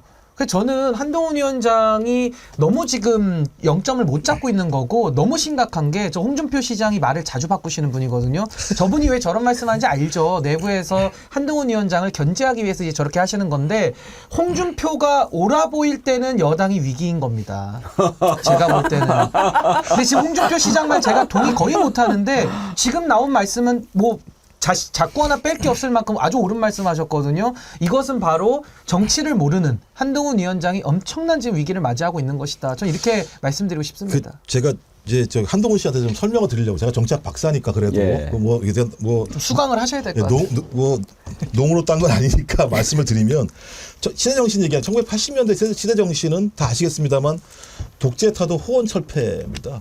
전두환 정권을 타도해서 국민이 좀 살아야겠고 우리 스스로 대통령을 뽑아서 대통령이 똑바른 정치를 하게 하는 시대가 오게 하자라고 하는 것이 시대 정신이었어요. 아마 한동훈 씨는 이때 고등학생이었으니까 잘 몰랐을 수 있다는 생각이 듭니다. 아마 뭐 92학번이니까 부상학번이니까 80년대 고등학생 아니었을 거예요. 중학생이었나요? 73년생이니까 중학생인가요? 80년에 14살 아니 고등학생이지. 1987년도 말씀드리는 거예요. 14살. 중학생이구나. 그러니까 그래서 잘 몰랐을 것 같다는 생각이 드는데. 뭐 제가 얘기하면 또 꼰대 같다고 얘기하니까 꼰대 같지 않으려면 이런 정신이 분명히 있었다. 그리고 이건 학생운동권만 한 게 아니라 그 당시 넥타이 부대라고 얘기하는 전체 국민들의 시대 정신들을 가장 앞에서 싸웠던 것이 학생운동이었고 학생운동 한 사람들 중에 일부 소수가 오픈장이라고 얘기되는 소위 총학생회장들 중에 일부가 대중들에게 많이 드러났기 때문에 이후에 정치권에 들어가서 정치를 했었는데 초반에 엄청 열광했었죠. 근데 가면 갈수록 그 신선함이 떨어지고 개혁성이 떨어지면서 국민들이 왜 초심을 잃는 거야? 이 부분에 대한 비판을 할 수 있을지 모르겠습니다만 1980년대에는 모든 국민이 싸웠다. 이 문제를 가지고 한동훈 씨가 이렇게 얘기하는 건 전혀 시대를 모르는 거다. 이해는 돼요. 아마 페이퍼가 올라왔을 거예요. 이번 총선은 정치 혐오를 통해서 투표를 나오지 않게 하고 우리의 지지층, 그러니까 국민의힘 지지층들을 최대한 동원하는 선거를 통해서 승리할 수밖에 없다라고 하는 페이퍼가 올라왔을 거고 그러면 적을 만들어야 되거든요. 동원할 수 있는 분노의 대상. 그러니까 운동권으로 얘기했을 수도 있을 것 같긴 해요. 제가 볼 때. 근데 그렇게 예를 들면 얄팍한 전술로 국회의원 선거에서 다수당이 되거나 아니면 대통령을 살리겠다고 접근하는 선거에서 성공한 사례가 별로 없습니다. 한동훈 씨 제 말 잘 들으세요. 저도 그래도 정치학 박사기 때문에 똑바로 알고 국민들이 바보가 아니라는 사실 그리고 매번 선거 때마다 우리들이 기획했던 선거판을 기획했던 사람들의 내용과 전혀 다른 양상들이 벌어졌다는 사실들을 명심하세요. 나중에 바로 선거 끝나자마자 외국으로 나가지 않으시려면. 저도 요 하나만 더 제가 짚고 싶은데요. 운동권 이래서 지금 집단을 싸잡아가지고 청산론을 얘기하잖아요. 이게 말이 맞지 않는 게 저도 변호사 일을 하고 있지만은 변호사들 중에서도 사고 치는 변호사 많거든요. 근데 그 사람 하나 때문에 모든 변호사들을 다 청산하자 이럴 수는 없는 겁니다. 예. 검사도 마찬가지죠. 한동훈, 윤석열 이런 정치 검사들이 나대고 다닐 때 모든 검사를 싸잡아가지고 다 나쁘다 이렇게 할 수는 없는 거 아닙니까? 그리고 뭐 기자도 마찬가지고요. 뭐 교수도 마찬가지고요. 그러니까 그런 것처럼 운동권 인사 누구를 차라리 뭐 청산하자라든지 누구를 심판하자 얘기하는 건 말이 될 수 있는데 운동권 전체를 싸잡아가지고 하다 보면은 일반화의 오류에 빠지거든요. 그러니까 좀 논리적으로 좀 아무래도 국민들을 설득해야 되니까 좀 생각을 좀 많이 하고 이야기를 좀 했으면 좋겠다라는 생각이 듭니다. 한동훈 위원장 그 운동권 심판을 비판하는 거로 이렇게 지금 홍준표 시장이 발언을 해석하셨는데 저는 또 이런 생각도 들어요. 홍준표 시장이 정치를 오래 했잖아요. 그러니까 그냥 뭐 이렇게 던지는 게 툭툭 던지는 것 같아도 다 이렇게 씹어보면 뭔가 씹을 거리가 있는 건데 임종석 심판하자는 건가 이 얘기를 듣고 저는 그런 생각도 얼핏 들었어요. 윤석열 검찰총장 물러나라고 할 때 비서실장이 혹시 임종석 실장 아니었어요? 물러나라고 할 때? 윤석열 총장하고 조국 장관하고 또 추미애 장관하고 이렇게 계속 문제가 그때는 생겼잖아요. 아마 노영민 실장일 거예요. 그때가 노영민 실장이에요. 임명할 때는 아마 임명할 때 임종석 실장인가? 얘기를 한번 좀 봐야겠네. 예. 그래서 저는 그 뒤끝을 보여주는 그런 차원에서 임종석을 막 이렇게 공격하는 건가? 뭐 그런 생각도 얼핏 지금 홍준표 시장 한 얘기에 들어있는 건 아닌가 생각이 들더라고요. 근데 아마 이제 임종석 전 비서실장이 매우 좀 약한 고리이긴 해요. 왜냐하면 임종석 전 비서실장은 친문을 대표하기도 합니다만 또 586을 대표하는 이 두 가지의 모두를 대표하는 인물이기 때문에 그러니까 국민의힘 입장에서는 문재인 전 정부를 공격하기도 하고 586 두 개를 공격하기도 하는데 가장 좋은 대상이 임종석 전 비서실장인 거죠. 좀 그래서 그 타켓으로 삼아서 소위 지금 국민의힘이 계속 공격하고 있다는 생각이 드는데 저는 홍준표 대구시장의 얘기는 그렇게 해서 선거를 이길 수 있는 게 아니야. 그렇게 해서 선거를 이길 수 있으면 옛날에 겪겠지라고 하는 좀 오히려 좀 조소 섞인 한동훈에 대한 얘기 비판을 하는 게 아닌가 저는 그렇게 생각이 들어서요. 모르겠습니다. 워낙 그 여러 가지 얘기들을 다양하게 하시는 분이어서 그 속내를 알 수가 없어서요. 아니 그리고 더 웃긴 건 뭐냐면요. 문재인 정권에 운동권 인사들이 많이 들어갔던 건 사실이니까 아마 문재인 정부를 심판하자라고 말을 한다고 전제를 하면 이게 굉장히 논리적으로 모순이 되는 게요. 윤석열 대통령이 직전에 직책이 뭐였습니까? 그 운동권 정부에서 본인이 서울중앙지검장하고 검찰총장까지 지냈거든요. 한동훈 위원장도 당시에 서울중앙지검 3차장 검사하고 반부패부장까지 지낸 사람이에요. 그렇다면 문재인 정부 심판하자 이러면은 자기가 자기를 지금 심판하자고 하는 것인지 논리 모순에 빠지거든요. 그래서 저는 이 부분에 대해서도 자꾸 운동권을 심판하자라는 것은 아마 그 국민의힘의 지지자들에 대한 아마 지지자들 단결하기 위한 하나의 구호 아니냐 이렇게 봅니다. 기본적으로 검사 독재, 검찰 독재 심판을 어떻게 피해 보려고 다른 어젠다 또 다른 태제라고 그럴까요? 이런 것을 만들어 본 것이 운동권 심판이라고 봐야죠. 지금 운동권 심판이 어떻게 이 시대 정신이 될 수 있겠습니까? 물타기 해보려고 하는데 애는 쓰는데 잘 안 되는 거고요. 홍준표 시장은 내가 한동훈에 대해서는 말하지 않겠다 이랬었는데 결국 참지 못하고 얘기를 하고 있는 건데 그럼 잘 판단해서 날카롭게 지적한 거라고 생각합니다. 그러니까 저는 앵커님께서 중요한 부분 짚으셨다고 보는 게 이분들이 자꾸 프레임 전환을 많이 시도해요. 그러니까 지금도 검찰 독재 심판 나오니까 어거지로 지금 운동권 끌어내가지고 심판으로 물타기 하는데 그 명품백 사건에서도 명품백 수수한 본질을 놔두고 자꾸 몰카로 프레임 전환하잖아요. 그리고 바이든 날리면 때도 대통령이 욕한 게 문제인데 그걸 MBC가 왜 찍었냐 이걸 가지고 시비 걸기 때문에 이분들 전형적인 수법 아니냐 저렇게 생각이 듭니다. 운동권 심판이 아니고 클린스만 심판해야지요. 지금 뭐 그런데 오늘 아침에 제가 기사를 보고 깜짝 놀랐는데 요르단과 4강전 하기 전날 밤에 우리 손흥민 선수하고 이강인 선수 뭐 이렇게 충돌이 있어서 손흥민 선수 손가락이 탈구됐다고 이걸 외신에서 보도를 했고 축구협회도 사실임을 확인했다 이렇게 기사가 났던데 전날 이렇게 막 다투고 손가락 부러지고 이런 상황에서 축구 되겠어요? 이건 뭐 클린스만 물타기인가요? 우리가 감독은 계속 다 국민들이 분노하고 이런 비판했는데. 것도 감독이 다 사실은 선수들 기강이라든지 이런 거를 책임을 져야 되는 건데 그런 판을 만들어 놓고 그 다음날 무슨 운동이 되겠어요? 그러니까 축구는 팀워크가 가장 중요한 거고 그럼요. 요르단이 그렇게 예를 들면 축구를 잘할 수 있었던 이유 중에 하나가 조직력이 발휘됐다는 거 아니겠습니까? 그다음 한국도 마찬가지인데요. 제가 지난번에도 말씀드렸습니다만 손흥민 아버지가 얘기했던 것이 우리 팀이 우승할 만한 전력이 아니다라고 우승하면 안 된다 그랬어요. 네, 그럼 거기에는 뭐냐면 아직까지 그 정도의 기량이 올라와 있지도 않고 조직력이 만들어지지도 않다. 따라서 차근차근 올라가야 된다는 건데 말씀하신 것처럼 전날 이런 일이 벌어졌다면 클린스만 감독이 선수들 다 불러서 이 부분에 대해서 충분히 예를 들면 서로 조정을 하게 되고 자 게임을 앞두고 우리가 단합해야 된다 이런 얘기를 해야 되는 상황인데 제가 볼 때는 이 역할을 손흥민 선수가 다 한 거예요. 제가 볼 때는 손흥민 선수의 책임감이 강하니까 제가 볼 때 뭐 어떤 일인지 모르겠습니다만 이강인 선수가 한참 후배니까 저는 뭐 손흥민 선수가 이강인 선수가 잘했는데 이렇게 했을 것 같지 않다는 생각이 들고 그렇다면 그걸 좀 이렇게 안 된다라고 하는 과정에서 발생한 문제라고 얘기하면 이 문제에 대한 총괄적인 책임을 클린스만 감독이 져야 되는 거죠. 좀 이런 것이 안 져지니까 축구할 때 자기의 같은 편을 신뢰할 수 없는 거 아니겠습니까? 그러니까 예를 들어 패스를 통해서 축구 보니까 완전히 패스가 안 되더라고요. 예, 전혀 뭐 수비진 같은 경우도 첫 골 마찬가지고. 먹은 것도 패스하다가 뺏겨가지고 한 골 먹은 거 아닙니까? 맞습니다. 전 그래서 그러니까 멘탈도 되게 중요한 스포츠이기 때문에 축구라고 하는 것이 전날 그런 부분들이 선수들 전체에 스며들었을 것이고 그런 아주 악조건이라고 하면 감독이 다 푸는 거거든요. 실제로는요. 저는 클리스만 감독이 이 문제와 관련해서 어떤 형태로든지 설명을 해야 되는데 설명도 안 해요. 제가 볼 때는 저기 윤석열 대통령하고 비슷한 것 같아요. 뭐 녹화 찍어가지고 방영할지는 모르겠는데, 아니 저는 이번에 총선 앞두고 많이 혼란스러우실 것 같아요. 왜냐하면 한동훈 위원장 저렇게 물타기 하고 하니까요. 근데 저는요 딱 4가지만 기억하시면 된다고 봅니다. 이태원 참사 유가족들을 한번 생각해 주시고요.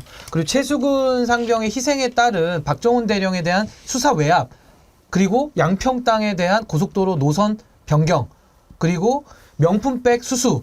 이것만 딱 떠올려도 답이 그냥 딱 나오는 거기 때문에 저는 국민들께서 아무리 프레임 전환을 시도해도 본질을 보시고 계시다. 저 그렇게 생각합니다. 정확한 지적이십니다. 제가 아침에 시대정신 이야기하면서 자꾸 이걸 물타기하고 바꾸려고 하고 그런 부분들을 경계해야 된다는 말씀까지 드리고 싶었는데 저는 요즘에 막 여기저기서 이제 신당 나오고 또 공천 누가 받느냐 막 이런 것들이 나오는 것을 보면서 마음 한구석에 좀 불안감이 있어요.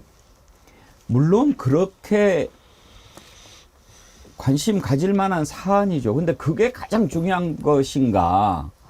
아니거든요. 저는요, 지금 이제 정말 국민의힘에서도 윤핵관들 빼고 국민의힘 지지자들도 민주당 지지자들도 신당에 모인 사람들도 다 그냥 이 정부 심판 함께 했으면 좋겠어요. 너무나 순진하고 유치한 발상이긴 하지만 뭐를 봐야 됩니까? 지금 뭐 어떤 인물이 더 중요한가? 그게 대한민국의 장래 미래를 결정 지을 그런 문제입니까? 조금 못났어도 이 나라가 이대로 가서는 안 된다라고 생각하는 그 정신이 지금 더 시급한 것 아닌가요?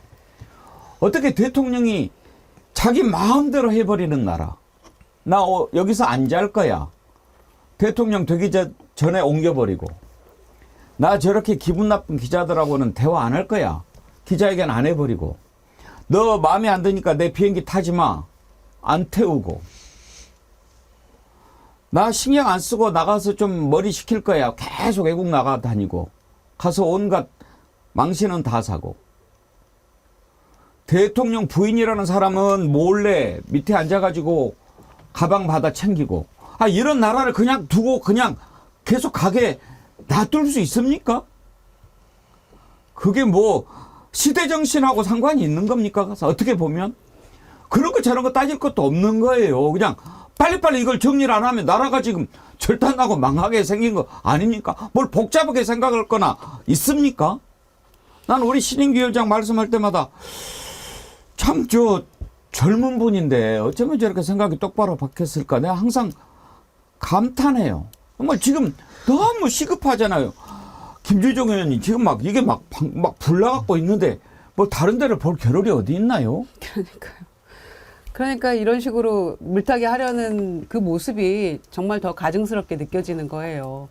문제의 본질이 뭔지 본인들도 알고 캥기는 게 있으니까 지금 계속 한동훈 뒤에 대통령 숨으려고 하고 있는 거고 프레임 전환 해보려고 노력하는 건데 국민들이 잊지 않고 계시거든요. 그래서 저는 이런 노력해봤자 이건 헛고생이니까 제대로 현실을 직시하고 이런 식의 국민 호도하는 그런 발언들, 그런 프레임 전환 이런 거 하지 말아라. 차라리 진솔하게 사과하고 본인들의 잘못을 빌고 용서를 구하는 방향으로 가도 될까 말까 한 이 시점에서 이런 식으로 해서는 결코 안 된다 생각합니다. 그러니까 저는 대통령이 음주 가무 좋아하시잖아요. 뭐 춤까지 잘 추시는지는 제가 확인은 못했습니다만 노래까지 좋아하는 건 확인이 됐습니다. 이번에도 뮤지컬 이상한 거 하나 찍어가지고 국민들 속을 더 불난 집에 기름을 부으셨는데 저는 이렇게 생각합니다. 그 명품백에서도 본질은 뇌물 받은 거가 포착된 거 아닙니까? 근데 거기에 대해서 백이 파란색이냐 무슨 색이냐 파우치냐 이거 가지고 논쟁할 시간이 없고요. 아마 이분들은 제가 참 나쁘다고 보는 게 이제 그 카메라 뭐로 찍었냐 그 카메라 기종 가지고 또 논쟁 붙일 사람들이에요. 제가 가만히 보면. 그러니까 어떤 카메라로 찍었냐 뭐로 했냐지 그게 본질이 아니라 대통령의 영부인이라는 사람이 뇌물을 받아먹고 있는 장면이 지금 찍혀서 나왔는데 이 본질을 지금 풀고 있지 않은 대통령의 직무유기거든요. 그러니까 이 본질을 자꾸 희석시키기 위해서 엉뚱한 논쟁을 붙이는 데는 아주 도사급이기 때문에 우리 국민 여러분들께서 물론 혼란스러우시겠지만은 본질을 더 보는 식으로 가서 해야지 올바르게 심판과 응징이 가능하다. 저 그렇게 생각합니다. 우리 신임 예. 이 부분에 대해서 명품백 그때 지난번에도 한번 말씀드린 바 있는데 그 동영상이 찍힌 시점은 2022년 9월이었어요. 그러니까 그 2022년 9월에 추석 연휴 직후더라고요. 제가 날짜를 한번 보니까.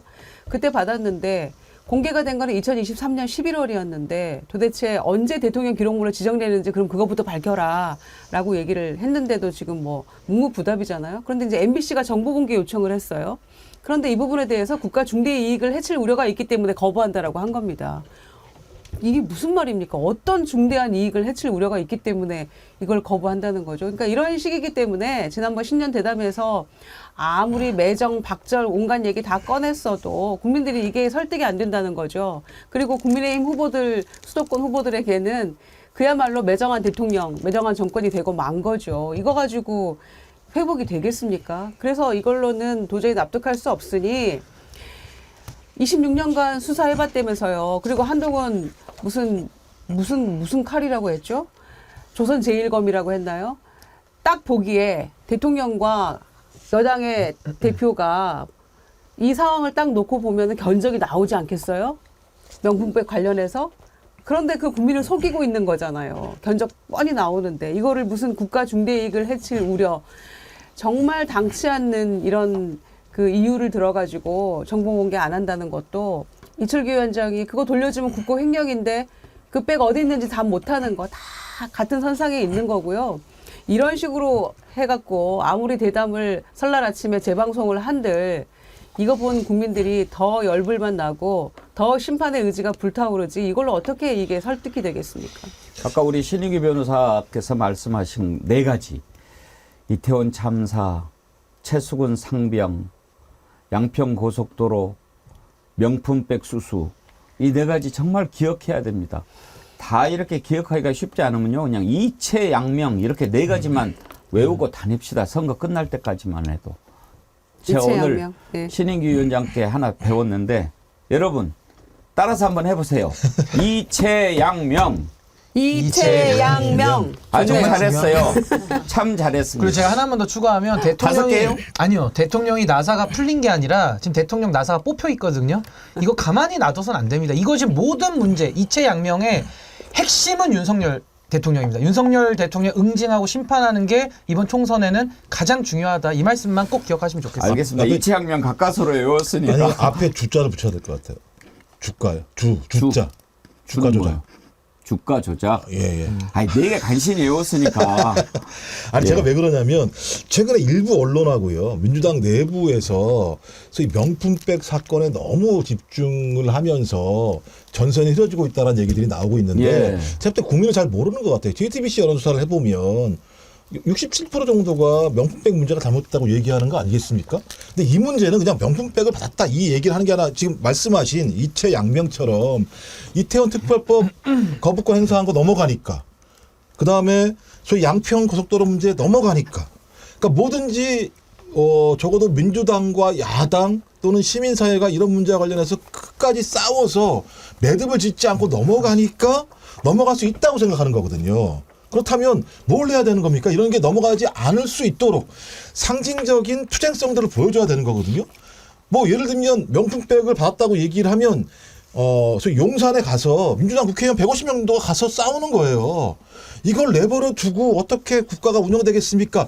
7년 전에 소위 국정농단이라는 이유로 대통령을 탄핵한 나라에서 7년 후에 유사한 일이 벌어지는 걸 어떻게 용납할 수 있습니까? 라고 싸워야 되는 거죠. 그런 싸움을 못하니까 저희 민주당에 대한 신뢰도 떨어지는 측면이 분명히 있기 때문에 지금의 핵심적인 문제는 이런 싸움을 제대로 끝까지 매듭을 지면서 싸워야 된다. 저는 그것이 이번 국회의원 선거의 가장 중요한 어떤 선거를 대하는 우리의 자세야 된다고 생각을 합니다. 아니 저는 어떻게 대통령이라는 사람이 평생을 수사했고 기업 뇌물, 뭐 정치인 뇌물 다 수사한 분 아닙니까? 근데 자기 배우자 뇌물 혐의 나왔다 해가지고 그 정에 약해가지고 받았다라고 정당화하는, 그러면서 한 번만 봐주시면 앞으로 잘하겠다는 이 정상적인 발언입니까? 봐달라는 얘기도 안 했어요. 이제 앞으로 잘하겠다고 얘기는 했는데요. 그러니까 저는 지금 이 사안을 너무 복잡하게 지금 국민의힘에서 뭐 대통령 기록물이다 뭐다 헛소리를 자꾸 하는데, 그 대통령 기록물 되면 김건희 씨가 대통령이라는 자인이라니까요. 그 앞으로 말도 안 잘할 되는 자신도 얘기고요. 없다는 거 아니에요? 뭐 이 부속실 만들어도 예방이 잘 될지 안 될지 모르겠다고 얘기하는 것은? 그 저는 뇌물 받아먹은 게 들켰으면 죄송합니다라고 하고 수사를 받는 게 맞지, 여기에 대해서 박절하지 못해가지고 받았다라는 이따위 소리를 하는 대통령에 대해서는요, 이거 어떻게 넘어갈 수 있습니까? 이게 여야의 문제입니까? 이게 무슨 뭐 보수 진보의 문제입니까? 범죄의 문제 앞에 여야가 어디 있고 보수 진보가 어디 있습니까? 지금 이승만 대통령이 받았다는 얘기 아니었어요? 근데 저는 이 이체 양명에 대해서 우리가 그러면은 여기에 대해서는 총선에 심판하는 것밖에 현재로서는 할 수 있는 게 없고요. 그 다음에 총선 이후에 이 명품백 사건에 대해, 이 뇌물 사건에 대해서는 당연히 특검을 해가지고 처벌을 해야 되는 겁니다. JTBC가 여론조사를 했더라고요. 윤석열 대통령이 명품백 입장 표명한 거 어떻게 생각하십니까? 김건희 여사 논란에 아쉽다고 한 윤 대통령 입장 표명이 적절한가, 이 질문을 던졌는데 67%가 부적절하다라고 답했습니다. 적절하다고 답한 27%도 있더라고요. 27%를 제가 뭐라고 하겠습니까? 아무튼 27%도 대한민국 국민이고 생각을 하는 국민인지는 제가 모르겠습니다. 근데 부적절하다가 67%, 전혀 적절하지 않다가 48%, 별로 적절하지 않다가 20%, 매우 적절하다 10%도 있더군요. 자, 이렇게 김건희 여사 논란에 대해서 대통령이 아쉽다라고 이야기했는데 죽어나 사나 윤석열 대통령 지지하는 사람들도 있을 수 있으니까. 그런데 그러면 김건희 여사 명품백 수수 논란 해소를 위해서 뭐가 필요할까? 이것도 질문을 했습니다. 답변을 한번 볼까요? 수사해야 된다가 가장 많습니다. 검찰과 경찰이 수사해야 된다. 32%.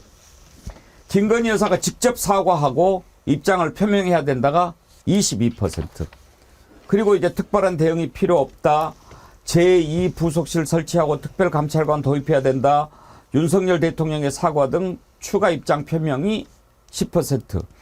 일단 절반 이상이 54%가 직접 사과하고 입장 표명하고 또 수사까지 해야 된다.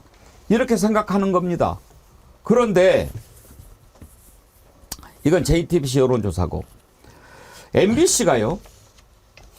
정말 그러면은 그 명품 가방 언제 국고에 귀속이 됐는지 정보 공개 청구를 대통령실에 했어요. 비서실에. 그랬더니 공개하지 못하겠다 라면서 대통령실이 입장을 보내왔는데 그 이유를 한번 볼까요? 국가안전보장, 국방, 통일, 외교 관계 등에 관한 사항. 공개될 경우 국가의 중대한 이익을 현저히 해칠 우려가 있다. 이렇게 답변을 보내왔습니다. 그러면서 또 대통령 부부에게 접수되는 모든 선물은 관련 규정에 따라서 관리 보관하고 있다. 이러면서 비공개 결정을 했는데 김유정 의원님 한번 물어봅시다. 제가 무식하니까. 명품백 가방 받은 것이 국가안전보장, 국방통일, 외교 관계 등에 관한 사항이 공개될 경우 국가 중대 이익이 현저히 해쳐질 우려가 있다. 어떤 것이 해당이 되는 겁니까? 아니, 김웅 의원이 이게 대통령 기록물이면 갤러리아 명품관은 뭐 박물관이다 이런 말을 했었는데, 그러면 지금 이게 국가안전보장이나 국가의 중대한 이익을 현저히 해칠 우려가 있다라고 한다면은 디올백 생산 공장은 뭐라고 해야 됩니까? 국정원쯤 된다고 해야 됩니까? 국방부라고 해야 됩니까? 이렇게 얼토당토 않은 대담으로 국민들을 천불이 나게 했으면 사후에 할 수 있는 것들은 좀 제대로 해야 되는 거 아니겠어요? 정보공개 청구에 대해서 이런 얼토당토하는 변명을 갖다 붙이고 있기 때문에 참 대한민국에 대해서 더 절망하게 되고 대통령실에 대해서 국민들이 이제 무관심을 넘어 이제 경멸하는 상황으로까지 가고 있는 것 같아요. 비판을 넘어서. 그래서 이 부분에 대해서 공개할 수 없다면 창고에 잘 보관하고 있다라고 했던 대통령실 그 관계자부터 뭔가 조치가 있어야 되지 않겠습니까? 우리는 이 명품백이 다 하나하나마다 시리얼 넘버가 있거든요. 그러니까 다른 백을 가져와도 이거는 그 앞뒤가 안 맞는 얘기가 되는 거거든요. 이쪽에서 다 찍어놓은 그 생산 시리얼 번호가 있기 때문에 또 다른 걸 갖다가 대처한다고 해도 이게 앞뒤가 안 맞는 것인데 이조차도 국가의 중대한 이익이라고 하니 뇌물로 받은 그런 명품백조차 대통령 기록물이고 국익을 해치는 그런 중요한 물건이 돼버리니까 이게 본인들이 무슨 말은 하고 있는지 알기나 할까요? 변호사님한테 이거 한번 제가 물어봅시다. 법적으로 설명드려요. 제가 네. 지금 얘기를 들으면서도 참 마음에 이 분통이 터져가지고 제가 주체가 안 되는데 먼저 첫 번째 대통령 기록물이 아니라니까요. 그러니까 대통령 기록물이니까 어디다 갖다 놨고 절차가 이걸 따지면 안 됩니다. 이 대통령 기록물이 아니에요. 대통령 기록물이라는 것은 지금 국민의힘에서 궤변을 만들어낸 논리죠. 아니 대통령 기록물이면 이 가방 샤넬 그 디올백이 대통령에게 준 겁니까? 대통령 기록물입니까 이게? 공적인 업무에 관련된 게 아니잖아요. 사적으로 영부인이 뇌물 받아먹은 게 어떻게 대통령 기록물이 됩니까? 그러니까 전 여기에 대해서도 국가안전보장 외교국방 이따위 소리를 하는데요. 그럼 제가 역으로 말씀드리죠. 박근혜 대통령 경제공동체로 엮여가지고 최순실 씨가 말 2마리 받았습니다. 그 말 2마리를 파헤치면은 국가안전보장과 외교국방이 무너지는 겁니까? 그럼 당시에 이거 수사 누가 했습니까? 누가 수사해가지고 국가안전보장 해쳤습니까? 그 윤석열 대통령이 수사한 거 아닙니까? 국정농단에 대해서. 그러니까 저는 이 지금 명품백 받은 거에 대해 가지고요. 이거 선물도 아니고요. 이거 무슨 국가 기록물, 대통령 기록물 말도 안 나오네요. 대통령 기록물도 아니고요. 뇌물을 받은 겁니다. 뇌물을. 근데 왜 뇌물에 대해서 자꾸 사족을 붙이고 이거 정보공개 청구도 할 필요가 없어요. 이거 그냥 수사를 해야 되는 거예요, 지금. 그러니까 저는 너무나도 단순한 문제를 지금 이거 희석시키기 위해서 국민의힘에서 헛소리들을 많이 뿌려놨는데 지금 거기에다 지금 언론이 끌려다니고 있다니까요. 수사를 안 하니까 이제 정보 공개 청구를 했는데 특검해야 됩니다. 특검을. 이걸 거부를 했는데 그런데 이제 제가 우리 신은규 변호사께 좀 물어봅시다. 이렇게 정보 공개 청구를 했는데 거부를 당하잖아요.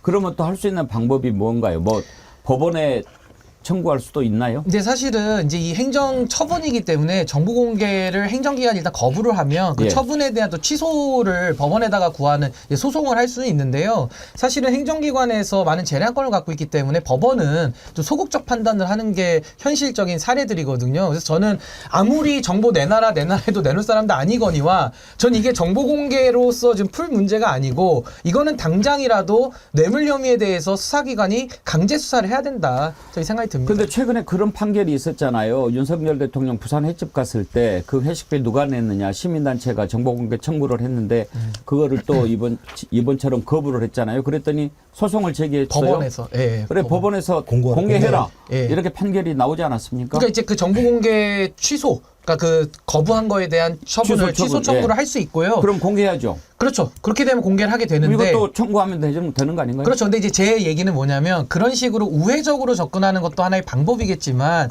이건 대통령 기록물이 아니고 이건 선물도 아니고요. 수사하겠습니까? 예, 뇌물이니까 저는 당장 특검법이라도 발의해서 이건 수사를 해야 된다. 그러니까 저희가 안 하면 가서 들어 눕기라도 해야죠. 용산 가서라도. 그러니까 저희가 항상 그 잊어버리는 게 있는데요. 이 문제에 관해 상식적 평론을 하려고 하면 안 돼요. 상식적으로 해결되는 게 아무것도 없는 건데 말씀하신 것처럼 검찰의 특활비, 업추비 다 공개하라고 그랬어요. 공개 안 합니다. 끝까지 공개 안 해요. 그다음에 무슨 뭐 잉크가 날아갔다는 등 별의별 얘기를 다 하고 있고 식사비도 마찬가지입니다. 아마 이것도 아마 주가의 중대 이익을 현저히 해칠 우려가 있다고 얘기했을 때부터 또 공개 안 할 거예요. 계속. 전 그래서 이 정부는 무조건 모르쇠로 퉁치고 넘어가려고 하는 부분이 분명히 있기 때문에 제가 말씀드리는 거예요. 그러니까 항상 예를 들면 선거를 통해서 무슨 선거혁명을 하자 이렇게 말씀을 하시는데 저는 선거혁명을 통해서 할 수 있는 부분들이 있고 그렇지 않은 부분들이 분명히 있다. 전 적어도 탄핵이라는 부분들로 걸어서 자, 이것을 실질화할 수 있다라는 생각을 가져서 두려움을 갖지 않으면 제가 볼 때는 그냥 일반 방식적으로 예를 들면 이게 국가 안전보장 문제야, 외교 안보 문제야라고 얘기하면서 국가의 중대한 이익을 훼손하니까 내가 무슨 밥을 먹었는지 영수증을 낼 수 없어. 그다음에 그 명품백 안에 뭐가 들어있는지 우린 얘기할 수 없어라는 식으로 다 넘어갈 거란 말이에요. 방법은 뭐겠습니까? 제가 볼 때는 선거 이긴다고요? 선거 이기면 예를 들면 윤석열 대통령 용산이 이거 공개할 것 같습니까? 절대 공개 안 해요. 제가 볼 때는 끌어내리는 방법밖에 없다는 거죠. 가면 갈수록 좀 그런 식으로 좀 가고 있는 거죠.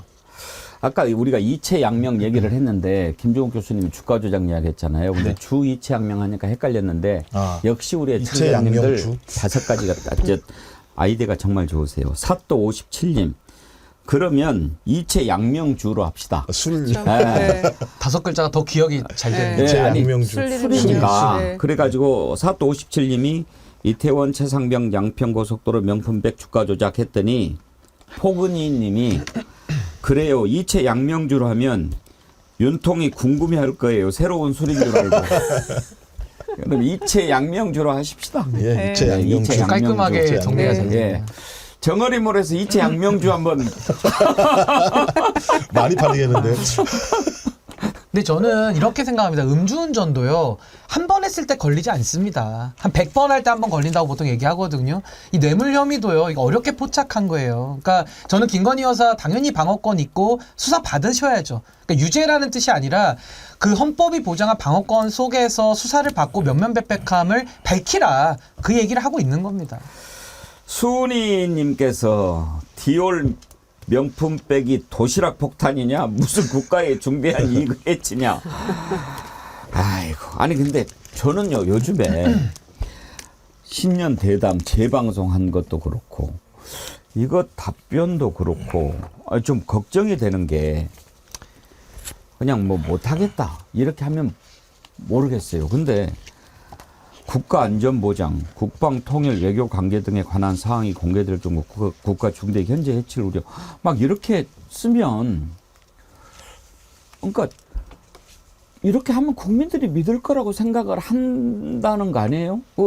어떻게 이렇게 작동할 수 있는지 난 그게 좀 이해가 안 가고 걱정이 많이 되는 거예요. 그러니까 지금 공직기강이 완전히 무너져 내렸다고 봐요. 제가 아까 공해 붕괴를 처음에 이야기를 했었는데 지금 공직기강이 저는 완전히 땅에 떨어졌다. 그래서 지금 이런 작업들은 사실은 늘공들이 지금 이런 작업들을 해서 이제 행정 업무를 하는 걸 텐데 이분들도 양심이 있으면 이렇게 할 수가 없는 건데 다 위해를 바라보면서 좀 할 수밖에 없는 상황 아니겠는가. 매우 안타깝습니다. 안 움직이는 거죠. 마비가 돼버린 거죠. 네, 공무원들이 네. 움직이면 비난받고 위에서 혼나고 그리고 지난번에 재작년인가요? 교육부 장관 날아가듯이 만 5세 입학 관련해서도 그런 식으로 정책 혼선 본인이 얘기해놓고 다 난리잖아요. 그러니까 이게 말이 된다고 생각하는 거예요. 그러니까요. 아니 저는 국가 중대이익을 해치는 이런 이제 그래서 거부한다라는 답변을 내놓고 본인은 부끄럽지 않을까요? 이런 발상을 만들어낸 공무원이 있다면. 그래서 누가 봐도 이렇게 부끄럽고 정말 닭살 돋는 이런 답변을 어떻게 생성해낼 수가 있는지가 제가 정말 궁금합니다. 심히 걱정됩니다. 네. 아마 용산 늘공은 이걸 생각해냈을 거예요. 근데 용산이 아닌 데에서는 지금 뭐냐면 아무것도 하지 않는 게 리스크 관리하는 거예요. 늘공이 어떻게 이런 생각을 해요? 아니요. 자기들 리스크가 다 있습니다. 안 되는 이유에 대한 리스크가 다 있고 네. 예를 들어서 이걸 그냥 주는 거죠. 다른 방법이 없습니다. 쓰면서도 이거 말이 안 된다고 생각하면서 쓸 거 아니에요. 알죠. 그럼에도 불구하고 이렇게 씁니다. 마지막 방법이 뭐냐? 우리가 공개할 수 있는 유일한 방법은 국가의 중대한 이익을 해친다라고 하는 단어밖에 없습니다. 아니 그럼 이거밖에 그때 없다고 생각하는 최순실 때 왜 말 받은 건 그럼 왜 수사까지 해서 다 파헤쳤냐고요. 대통령이 똑같이 받은 건데 경제 공동체인데 말은 공개하면은 국가안보에 저해가 해롭지 않은 겁니까? 말은 되고 백은 안 됩니까? 그러니까 이게 저는 뭐 대통령실에서 이거 당연히 늘공이든 뭐 어공이든 누군가 했겠지만은 아마 위에서 이렇게 쓰라고 했겠죠. 어떤 정상적인 사람이 공무원을 하면서 이런 논리를 감히 만들 수 있겠습니까? 당연히 위에서 지시했을 텐데 아니 공무원이라고 하면은 국민 전체의 봉사자로서 엉뚱한 얘기가 나오면은 거부라도 할 수 있어야 되는데 지금 거부를 다 못하는 겁니다 지금. 아니 게다가 정보공개 청구 요청한 주체가 MBC잖아요. MBC가 이걸 요청을 했는데 그래 알았어 공개할게 이렇게 하겠습니까? 더군다나 MBC한테. 그러니까 더 이상 기댈 게 없어요. 대통령실이라는 품격과 권위와 뭔가 있었거든요. 청와대 시절 돌이켜보면은 상상할 수 없는 일들이 일어났는데 이런 답변도 전혀 이 수치심도 못 느끼고 버젓이 내놓는다는 거죠. 이 명품 디올백에 대해서까지 국익을 거론하는 게 정말 진짜? 부끄럽네요. 그러니까 진짜. SBS는 뭐 합니까? JTBC는 뭐 합니까? 부끄럽네요. YTN은 그렇다고 쳐요. 민영화 됐으니까. 제가 볼 때는 언론인들이 부끄러워하는 줄 아셔야 돼요. 어느 편에 서야 될지를 정확히 모르는 거예요. 아까 김건희 여사 논란에 아쉽다고 한 윤 대통령 입장 표명 적절한가? JTBC 여론조사 부적절히 67, 적절히 27 이렇게 나왔다고 소개를 해드렸는데 김두래님께서 그런 글 주셨네요. 67%는 민주시민이고 27%는 동료시민입니다. 거의 부정평가와 지지율하고 유사하게 나왔네요. 예. 이채 양명주 너무 좋아. 이채 양명주 딱이네요. 여기저기 퍼날라야겠어요. 이채 양명주는 제가 첫 번째로 만들었어요. 아이, 꼭 그렇지는 않잖아요. 우리 신인규 위원장님하고 김정우 원장님이 제가 했는데 이채 양명천 천공도 추가해 주세요. 아니, 머리 아파요. 이제 그냥 이채 양명주로 정리하고 가십시다. 그러다가 또 대단한 거 있으면 또 추가하고요. 이은주님, 이채 양명주 각 당에 대량 납품하고 계속 상기시킵시다. 정어리 몰림 듣고 계시죠? 정어리 몰에 올려주세요. 이채 양명주 개발합시다. 총선 때까지만 특별히 파셔야 될 것 같습니다. 야, 이것도 한문으로도 다 바꿔놓으셨더라고요. 한문으로도. 아, 이채 양명주를요? 아, 오늘 그래도 이채 양명주 하나 건졌네. 예, 이채 양명주. 세상에서 가장 몸에 좋다는 술. 김유정 의원님 오늘 초콜릿 감사했어요. 네. 오늘 아침에 김유정 의원님이 초콜릿을 주시더라고요. 발렌타인데이. 예. 그런 거 받으면 좀 설레야 되는 거 아니에요? 나 설레려고 그랬더니 다 줬더라고. 네. 아니 뭐 그런 날 제가 일부러 기억하고 챙기지 않는데요. 그냥 오늘 아침 문득 보니까 그렇더라고요. 그래서 예. 함께 하시는 분들 같이 맛있는 거 나눠 먹자 이런 취지로 그냥. 근데 김유정 의원님이 여의도에서 가장 따뜻하신 분인 것 같습니다. 예. 진짜 낭만이 있으신 것 같아요. 저는 이날이 그날인지 전혀 생각도 안 하고 왔다가 왼쪽 꼬리에 그랬더니 2월 14일 이때 알았거든요. 김유정 의원님은 아니라. 이렇게 주는 거를 되게 좋아하세요. 그러니까 평소에도 늘 이렇게 많이 챙겨주셔가지고 예. 너무 감사한 내일은 뭐 줘요? 내일 제가 출연 안 합니다. 예, 오늘이 또 발렌타인데이인데 발렌타인데이는 원래 여성이 남성한테 네. 고백하고 뭐 선물을 주는 거고 3월 14일이 또 화이트데이라고 그래서 또 남성 여성 주는 그건 좀 약간 억지스러워 보여요. 그 4월 14일도 있잖아요. 뭐예요? 2월 14일, 3월 14일 다 해당 없는 사람끼리 모여서 짜장면 먹는 날. 야, 그러니까 사각지대를 구원하기 위한. 성질나서 짜장면을 곱빼기로 먹어야겠습니다. 4월 10일이 무슨 날인지는 아시죠? 네, 알고 있습니다. 네. 아주 심판의 중요한 날입니다. 날입니다. 이채양명주로 심판하는 날입니다. 기억하시는 날입니다. 네. 한 가지 더 짚어보지요.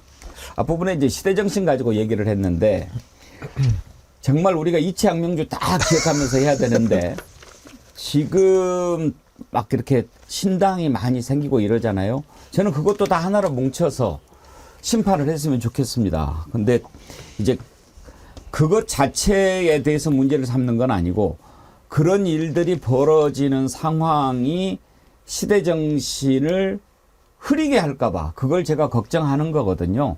아무튼 그 현상은 현상대로 한번 봅시다.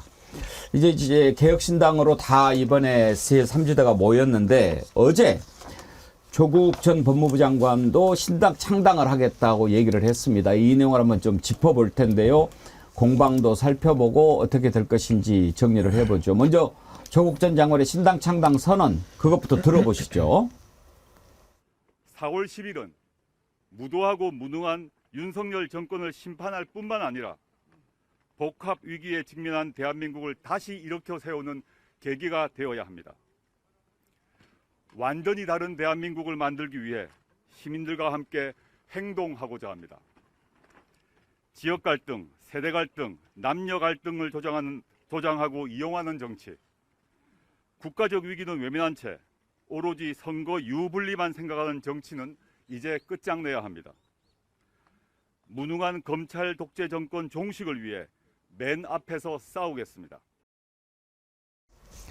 예, 자 이제 검찰 독재 정권 종식을 위해서 싸우겠다라고 하는데 조국 전 장관의 신당 창당 민주당 내부에서도 좀 평가가 엇갈리더군요.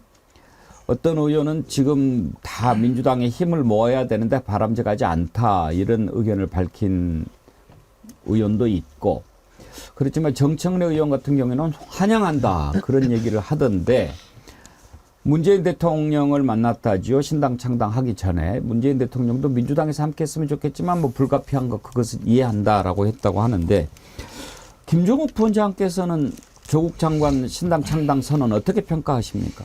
저는 좀 부정적인 입장인데요. 이제 두 가지가 있다는 생각이 듭니다. 헌법과 법률에 의하면 무죄 추정의 원칙이기 때문에 아직 죄가 확정되지 않은 사람이 정당을 만들거나 국회의원 선거에 나오는 것은 문제는 안 된다고 생각이 들어요. 그럼에도 불구하고 헌법과 법률 이외에 민심과 여론이라는 부분이 분명히 있습니다. 민심은 어떤 형태로든지 윤석열 정권에 맞서서 정권 심판을 통해서 의회 권력을 좀 더 막강하게 만들어야 된다라고 하는 흐름이 있는 건데 그렇다면 이 의회를 더 막강하게 만들기 위해서는 중도층들도 충분히 이 연대에 들어올 수 있게 하는 큰 틀이 좀 필요하다는 생각이 들고 그래서 앵커님이 매번 말씀하시는 거대한 반윤연대라고 하는 흐름들을 당은 다르다고 하더라도 준연동형 비례대표제 하에서 만들어내자라고 하는 생각들을 가지고 있는데 소위 조국 전 장관이 만들려고 하는 이런 정당 자체가 그런 민심과 여론에 긍정적인 영향을 미칠 것인가라고 하는 부분에서는 저는 좀 약간 회의적인 입장을 가지고 있기 때문에 이 부분과 관련해서 조국 전 장관께서는 충분히 좀 민심과 여론을 청취할 필요가 있다. 그러니까 좀 법률과 솔직히 법률을 중심으로 고민해온 분이기 때문에 이렇게 얘기할 수 있을지 모르겠습니다만 항상 법률과 어떤 헌법으로는 또 규율 안 되는 이런 어떤 민심이라는 거대한 흐름들이 분명히 존재하거든요. 그렇다면 이런 민심과 여론이 무엇인지 좀 충분히 좀 다시 한번 숙고하고 고민해볼 필요가 있을 것 같은데 이미 뭐 본인이 자신의 입으로 만든다고 얘기를 했으니 좀 이런 부분도 어떻게 잘 조율할 것인지 좀 진짜 진지한 고민이 필요하다고 생각합니다. 김유정 의원님은 어떻게 평가하시나요? 이제 조국 장관을 놓고 생각을 한번 해보면 그 통상 이제 지지자들이 하시는 말씀이 이제 가족이 인생이 다 도륙이 났다 이런 얘기 하잖아요. 왜 조국에게만 지은 죄보다 이렇게 가혹한가? 이제 한번 생각해보면 이런 문제에서 출발을 합니다. 사모펀드 의혹에서 출발을 했잖아요. 그래가지고 압수수색하고 정말 온 가족과 이걸 탈탈 털었어요. 그런데 사모펀드 관련해서는 기소가 안 된 것도 다수이고 기소된 것도 다 무죄로 판명이 났어요. 그러니까 이제 그것만 놓고 생각한다면 굉장히 억울할 수밖에 없죠. 시작이 그거였는데 결국에는 다른 걸로 가지치기 해서 이제 그 수사가 진행이 된 거니까요. 그렇지만 서울대 형법 교수 출신이잖아요. 그리고 엄연히 실장법상 1, 2심이 다 유죄 판결이 났어요. 그러면 자중해야 된다고 저는 생각합니다. 이재명 대표에게 이거는 엄청난 부담이 가는 신당 창당이에요. 정권 심판이라고 하는 이 논점을 완전히 흐려버리는 지금 그 모습이거든요. 그런 점에서 저는 문재인 대통령이 과거에 그 조국 장관에 대해서 마음에 빚이 있다라고 당시 얘기했던 것도 있었고 또 이번에는 뭐 불가피한 측면이 있다라고 얘기했습니다마는 그 부분에 있어서도 굉장히 저는 서운합니다. 문재인 전 대통령이 그렇게 얘기하시면 안 된다고 보고요. 이 부분은 뭔가 명확히 선을 그어서 좀 말려줬어야 된다고 생각해요. 왜냐하면은 지금 이 민심이 들끓고 있고 거대한 흐름 속에서 정권 심판이라는 이 하나의 기치를 걸고 우리가 가야 되는데 이러면 논점이 흐려집니다. 이렇게 가면은. 그래서 따로 이제 뭔가 당을 창당해서 하면은 뭐 당선이 될 수도 있겠죠. 또 그 가혹했던 시절을 생각하면서 또 지지하는 분들이 계시니까요. 그렇지만 또 한편 민주당을 놓고 생각해 봤을 때는 중도층 다 달아나거든요. 우리가 선거는 중도층, 무당층과의 싸움이라고 하는데 어떤 우리가 전략과 전술을 써서 그 민심을 더 가져올 것인가에 성패가 달려있는 건데 이렇게 가서는 안 될 것 같아요. 그리고 본인이 그 2심 판결에서도 재판부가 얘기했던 것처럼 정말 그 진지한 반성이나 이런 게 없던 거 아닙니까? 그래서 그런 걸 놓고 봤을 때 과연 다시 싸움을 정권 심판이 아니라 조국의 강으로 더 깊이 빠져버리는 이런 상황을 만들지는 말아야 된다는 점에서 굉장히 우려가 되죠. 매사에 참견 잘하는 한동훈 위원장이 또 그냥 안 넘어가지요. 뭐라고 비판했는지 한번 들어보실까요? 제가 이렇게 말씀드리고 싶어요. 저는 조국 전 장관을 비난하고 싶지는 않아요. 그분도 국회의원이 되고 싶겠죠. 이해 안 가세요? 조국 씨 자체가 국회의원이 되고 싶다는 것 자체는 이해가 갑니다. 저는 그거에 대해서 비난하고 싶지 않아요. 그런데 저는 문제가 뭐냐면 이재명 대표와 민주당이 결국 이 선거제를 관철하고 있죠. 준연동형. 조국 전 장관은 우리가 주장하는 병립형 제도에서는 국회의원 배지를 달 수가 없어요. 알고 계시죠? 이재명 대표가 이끈 민주당이 지금 야합으로 관철하려고 하는 소위 말하는 그 준연동형 제도 하에서는 이 틈이 보입니다. 조국 전 장관이 국회의원 배지를 달 수가 있어요. 조국 씨가 국회의원이 될 수 있는 선거 제도가 국민의 의사를 반영할 수 있는 제도입니까? 아니면 조국 씨가 국회의원이 되는 것을 엄두도 못 내는 제도가 국민의 의사를 제대로 반영하는 제도입니까?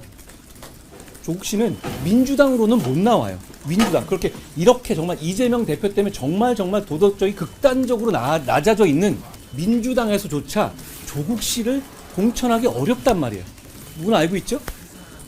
그럼에도 불구하고 그런 이재명의 민주당에서조차 출마해서 배지를 달 수 없는 조국 씨가 이렇게 뒷문으로 우회해서 국회의원 배지를 달 수 있는 제도가 바로 이 제도입니다. 이 제도가 얼마나 문제 있는 제도인지, 국민의 민의를 반영하지 않는 제도인지 그것만 봐도 알 수 있는 것 아닙니까? 일단 사실 확인부터 해봅시다. 지금 이제 조국 전 장관의 신당 창당 선언을 가지고 민주당의 연동형 비례대표 제도를 이제 비판하는 건데, 병립형으로는 국회의원 배지 못 단다. 김종욱 교수, 이게 맞습니까? 아니, 전 한동훈 씨가 대학을 뒷문으로 들어가셨나? 이런 생각이 많이 들어요. 아니, 그럼 예를 들면 독일 같은 경우는 절반이 뒷문으로 들어갔습니까? 독일은 절반이에요. 그러니까 비례제에 대한 의미를 정확히 모르니까 저런 식으로 얘기를 하는 거예요. 비례제이건 지역이건 민주당이 생각할 때 조국 전 장관을 공천하지 못하면 어떤 제도로도 공천을 못하는 거예요. 꼭 뭐 준연동형 비례대표제야지만 공천을 갖다 줄 수 있다, 뭐 이런 식의 얘기를 하는 건 매우 문제가 있고요. 또 하나는 맨날 법률 강조하시면서 이거 헌재한테 국민의힘이 위헌소송 낸 적이 있어요. 이 준연동형 법에 대해서. 그때 헌재가 뭐라고 그랬느냐? 준연동형 비례대표를 도입한 것이 공직선거법이 헌법에 어긋나지 않는다라고 결정까지 했어요. 그러니까 이 제도는 아무런 문제가 없는 제도예요. 그리고 이 제도가 만들어진 이유는 헌재에서 제안했던 표의 등가성 자체가 무너지기 때문에 헌재가 선거법 선거 제도를 바꾸라라고 얘기해서 바꾼 거예요. 그러면 법적으로 아무런 하자가 없는 것이고, 해외에 있는 많은 유럽에 있는 국가들, 선진적인 국가들이라고 하는 나라들은 대체적으로 비례성을 높이려고 합니다. 그래서 세계가 많이 변하고 국민들의 이해가 많이 변하기 때문에 소위 이 두 양당 정당 체제로는 다수의 국민들의 이해욕을 반영하기 되게 어려운 측면이 있기 때문에, 또 그리고 우리가 알고 있는 다양한 계층들을 대변할 수 있는 어떤 선거구제로서 비례제를 채택하는 측면이 분명히 있기 때문에 그렇게 하는 거거든요. 그러니까 제가 볼 때는 그냥 검사 생활만 하면서 맨날 누구 불러다가 작살내고 조지기만 했으니까는 나와서 졌다고 얘기를 하는 거죠. 제가 부탁인데 지금이라도 서울대 그 정치학과 같은 데 가가지고요, 정당법 같은 거 좀 수업 들으시고요, 그 다음에 좀 말씀하셨으면 좋겠어요. 근데 우리 한쪽이가 너무 많이 신이 난 것 같습니다. 막 질문까지 하면서 신이 나가지고 말을 쏟아내는 모습이 참 흥미로운데요. 저는 지금 한동훈 위원장 발언 중에 도덕성 운운하는 부분이 나와요. 그럼 도덕성 운운하시는 분이 왜 대통령실 현재 권력자의 명품백 배우자 수수 논란에 대해서는 왜 한마디도 못하죠?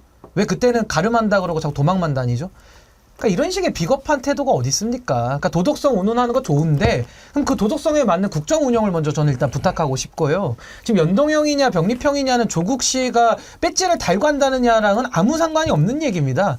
그러니까 조국 전 장관이 뭐 병립형으로 하더라도 뭐 민주당 들어와서 배지 달면 되잖아요. 그러니까 이건 아무 연관성이 없는 걸 갖다가 아주 흥분해가지고 설명을 우리 한쪽이가 좀 이상하게 하는 것 같고, 저는 조국 전 장관에 대해서는 이게 문제의 핵심인 것 같아요. 결국에는 이분이 윤석열 정권에 대해서 그 탄생의 책임이 있죠. 결국에는 서울중앙지검장을 발탁을 해서 윤석열 대통령을 이제 검찰총장까지 올렸기 때문에 거기에 대한 책임을 좀 먼저 지적하고 싶은 것이고, 일단 법원에서 실형 2년이 나왔기 때문에 거기에 따른 저는 책임은 져야 된다. 그래서 저 조국 전 장관이 이걸 정치투쟁으로 푸는 것은 매우 바람직하지 못하다라는 입장이고, 마지막으로 저는 국민의힘에서 탈당해서 총선에 나가게 되면 제가 출마를 하면은 저는 정권 심판에 도움이 되는 출마입니다. 왜냐하면 국민의힘의 지지자들이 저를 지지할 거기 때문에 거기에 대해서 표가 분산이 되면서 집권 여당이 심판을 받는 효과가 있지만은 조국 전 장관의 신당 추진과 출마는 반대로 정권을 심판하겠다라는 민주당과 범야권의 표가 분산이 되는 거거든요. 그래서 그런 차원에서는 지금 이 시기에 이 지금 윤석열 정권에 대한 심판 여론이 높은 이 시기에 조국 전 장관이 본인의 한풀이를 위해서 당을 만드는 것은 아까 우리가 많이 이야기한 그 시대 정신과도 매우 이건 역행하는 일이다. 전 그렇게 생각합니다. 조국 전 장관이 오죽 하고 싶은 말이 많이 있겠습니까? 한동훈 비대위원장 발언에 대해서 이렇게 답을 했습니다.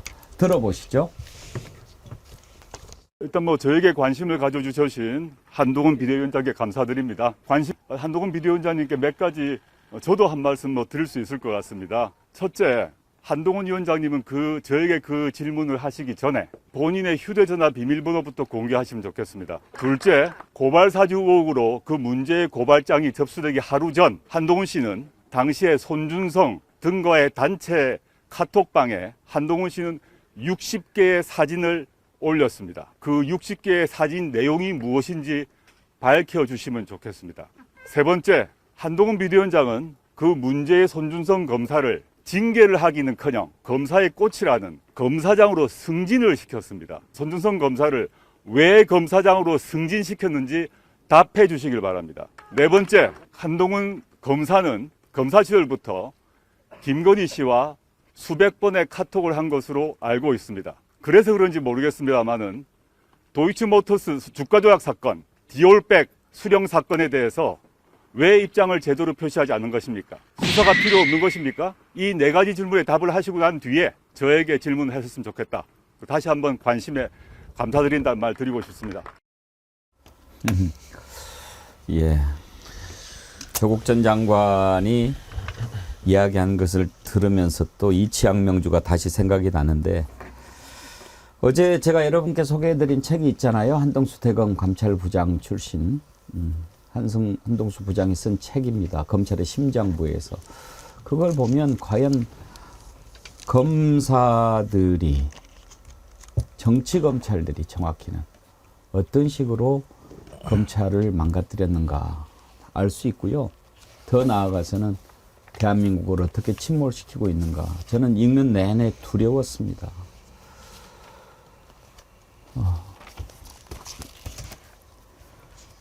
오늘 이제 시간이 다 됐는데요. 짧게 조국 전 장관의 신당 출마가 어떤 영향을 끼칠까 이거 잠깐 좀 짚어보고 마치죠. 신인규 위원장님부터 한번 전망을 해보실래요? 예, 저는 아까도 말씀드렸다시피 지금 윤석열 정권에 대한 심판 여론이 어느 때보다 필요한 높은 시기인데 지금 그 범야권 표가 조국 전 장관의 출마로 인해서 분산되는 거는 부인할 수 없는 사실인 것 같습니다. 왜냐하면 국민의힘 지지자들이나 현 정권의 우호적인 사람들은 조국 전 장관을 아예 찍을 수가 없는 분들이거든요. 그렇다면 정권 심판이라는 관점에서 볼 때는 전 조국 전 장관이 추진한 이 신당은 의미도 없고 오히려 정권 심판의 대열에서는 큰 장애가 된다. 전 그렇게 생각하고요. 굳이 정치를 하고 싶으시면 대법원에서 무죄 받으시고 그 이후에 지방선거부터 전 정치하시기를 권해드립니다. 김종우 의원님. 저는 기본적으로 그 조국 전 장관 문제와 관련해서 두 가지 측면이 있는 것 같습니다. 하나는 소위 불공정성이라고 하는 부분에 대한 중도층들의 비판적인 여론들은 여전히 좀 남아있다는 생각이 듭니다만 또 조국 전 장관이 솔직히 욕은 또 엄청 먹어온 건 사실이라는 측면이 분명히 있거든요. 저는 그래서 국민의힘이 생각하는 것만큼의 부정적인 영향이 엄청날 거라고 저는 생각하지는 않습니다. 그럼에도 불구하고 이번 4월 총선의 가장 중요한 시대 정신은 아까도 말씀드렸습니다만 정권을 심판해서 고통받고 있는 민생을 살리는 문제가 민주당에게 그리고 야권에게 중요한 과제이기 때문에 그 과제와 관련해서 조국 전 장관이 만들려고 하는 정당이 긍정적인 영향을 끼칠 것인지 아닐지에 대해서 좀 충분한 숙고와 고려가 필요하다. 저는 그런 숙고와 고려에도 불구하고 본인이 하겠다라고 하면 어쩔 수 없는 겁니다만 그건 아마 4월 10일이면 평가가 나올 거라 이렇게 생각을 합니다. 예, 김유정 의원님. 소위 교차 투표의 의미로서 비례정당에 어느 당에 이제 표가 갈 것인가의 문제가 남아 있는 거잖아요. 근데 지금 비례연합정당의 그 키를 쥐고 있는 박홍근 의원이 지금 전 원내대표가 이걸 맡았잖아요.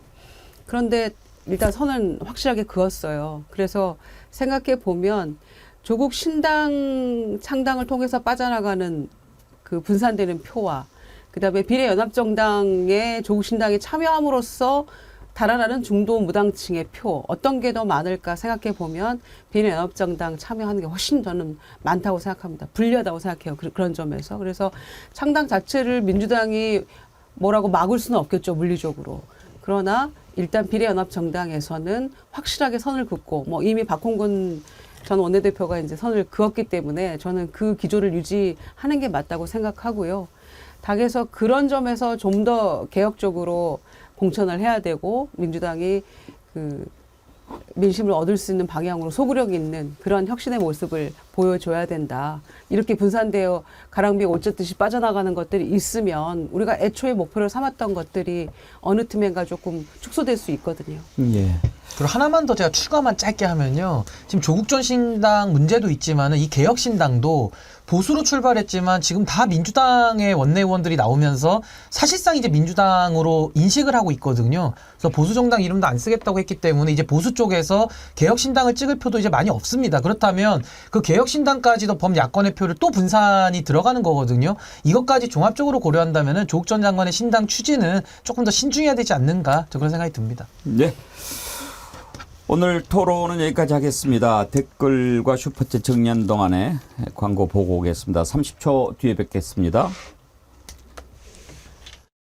자기야, 낙하산 이거 하나밖에 없대. 어떡해? 어떡하긴. 어떡하지? 아, 맞다! 올리브 곤약면. 먹을수록 가벼워진다.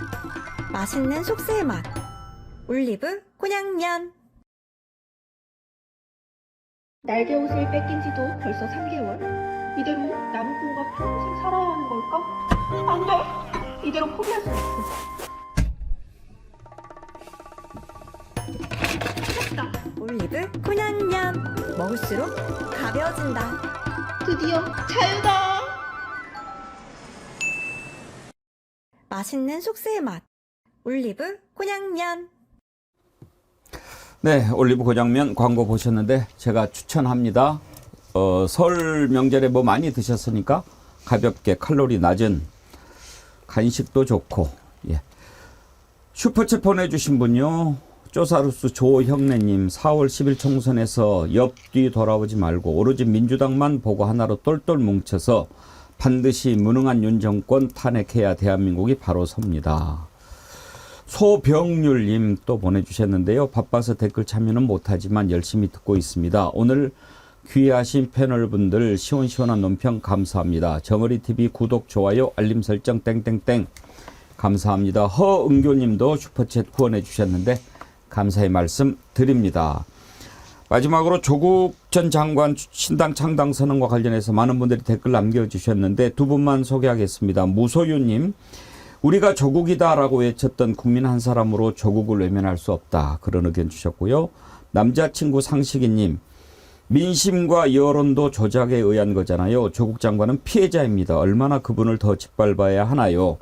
민주당을 위해서 민주당을 배려해서 창당을 하는 것 아닙니까? 적이 아니잖아요. 아, 저 한동훈이가 기분을 확 깨버리네요. 쓰다 말게 만들어요. 그러셨는데, 예, 여러 가지 시각이 있겠지요. 민주당을 위한 것인지 민주당을 배려한 것인지 이런 것도 한번 좀 기회가 되는 대로 짚어보도록 하겠습니다. 오늘 배국의 정치 1번지는 여기서 마치겠습니다. 김유정 의원님, 김종욱 원장님, 신행 위원장님 세 분 감사합니다. 네, 감사합니다. 예. 내일 오전 11시에 다시 찾아뵙겠습니다. 함께해 주신 여러분 감사합니다.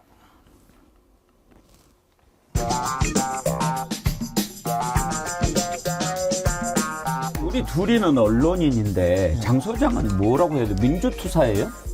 저는 그냥 평론가, 보수 우파 평론가 그렇게 네. 불리고 싶습니다. 주제를 동병상련 이렇게 잡았더라고요. 네. 그러니까 이게 여기서 우리가 이거 첫 번째 아이템으로 잘리는 거 얘기하니까 다음 주에 신장식에서도 잘렸어요, 저.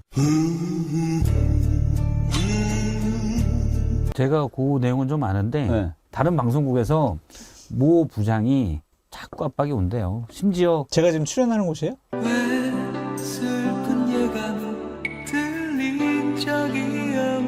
근데 정말 좀 심해진 것 같아요. 그렇죠? 아니 나는 그냥 정말 더 심한 것 같아. 정권보다 더 그냥 그래요? 독재 정권 같아. 정권 때는 어땠냐면 개포동에 엄청나게 크게 지어져가지고 한 채씩 줬어. 우리가 저마다 갖고 싶은 조그만 파우치에 흔들릴 때. 앞으로 매주 목요일 우리 장성철 소장 노래 이거는 노래 잘하세요. 근데 이거 쇼츠로 돌아다니면 나 또 위험한데.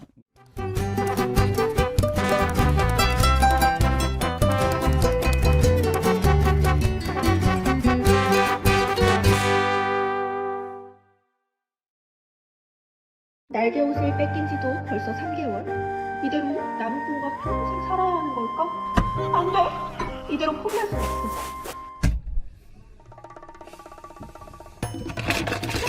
올리브 곤약면 먹을수록 가벼워진다. 드디어 자유다! 맛있는 속세의 맛 올리브 곤약면.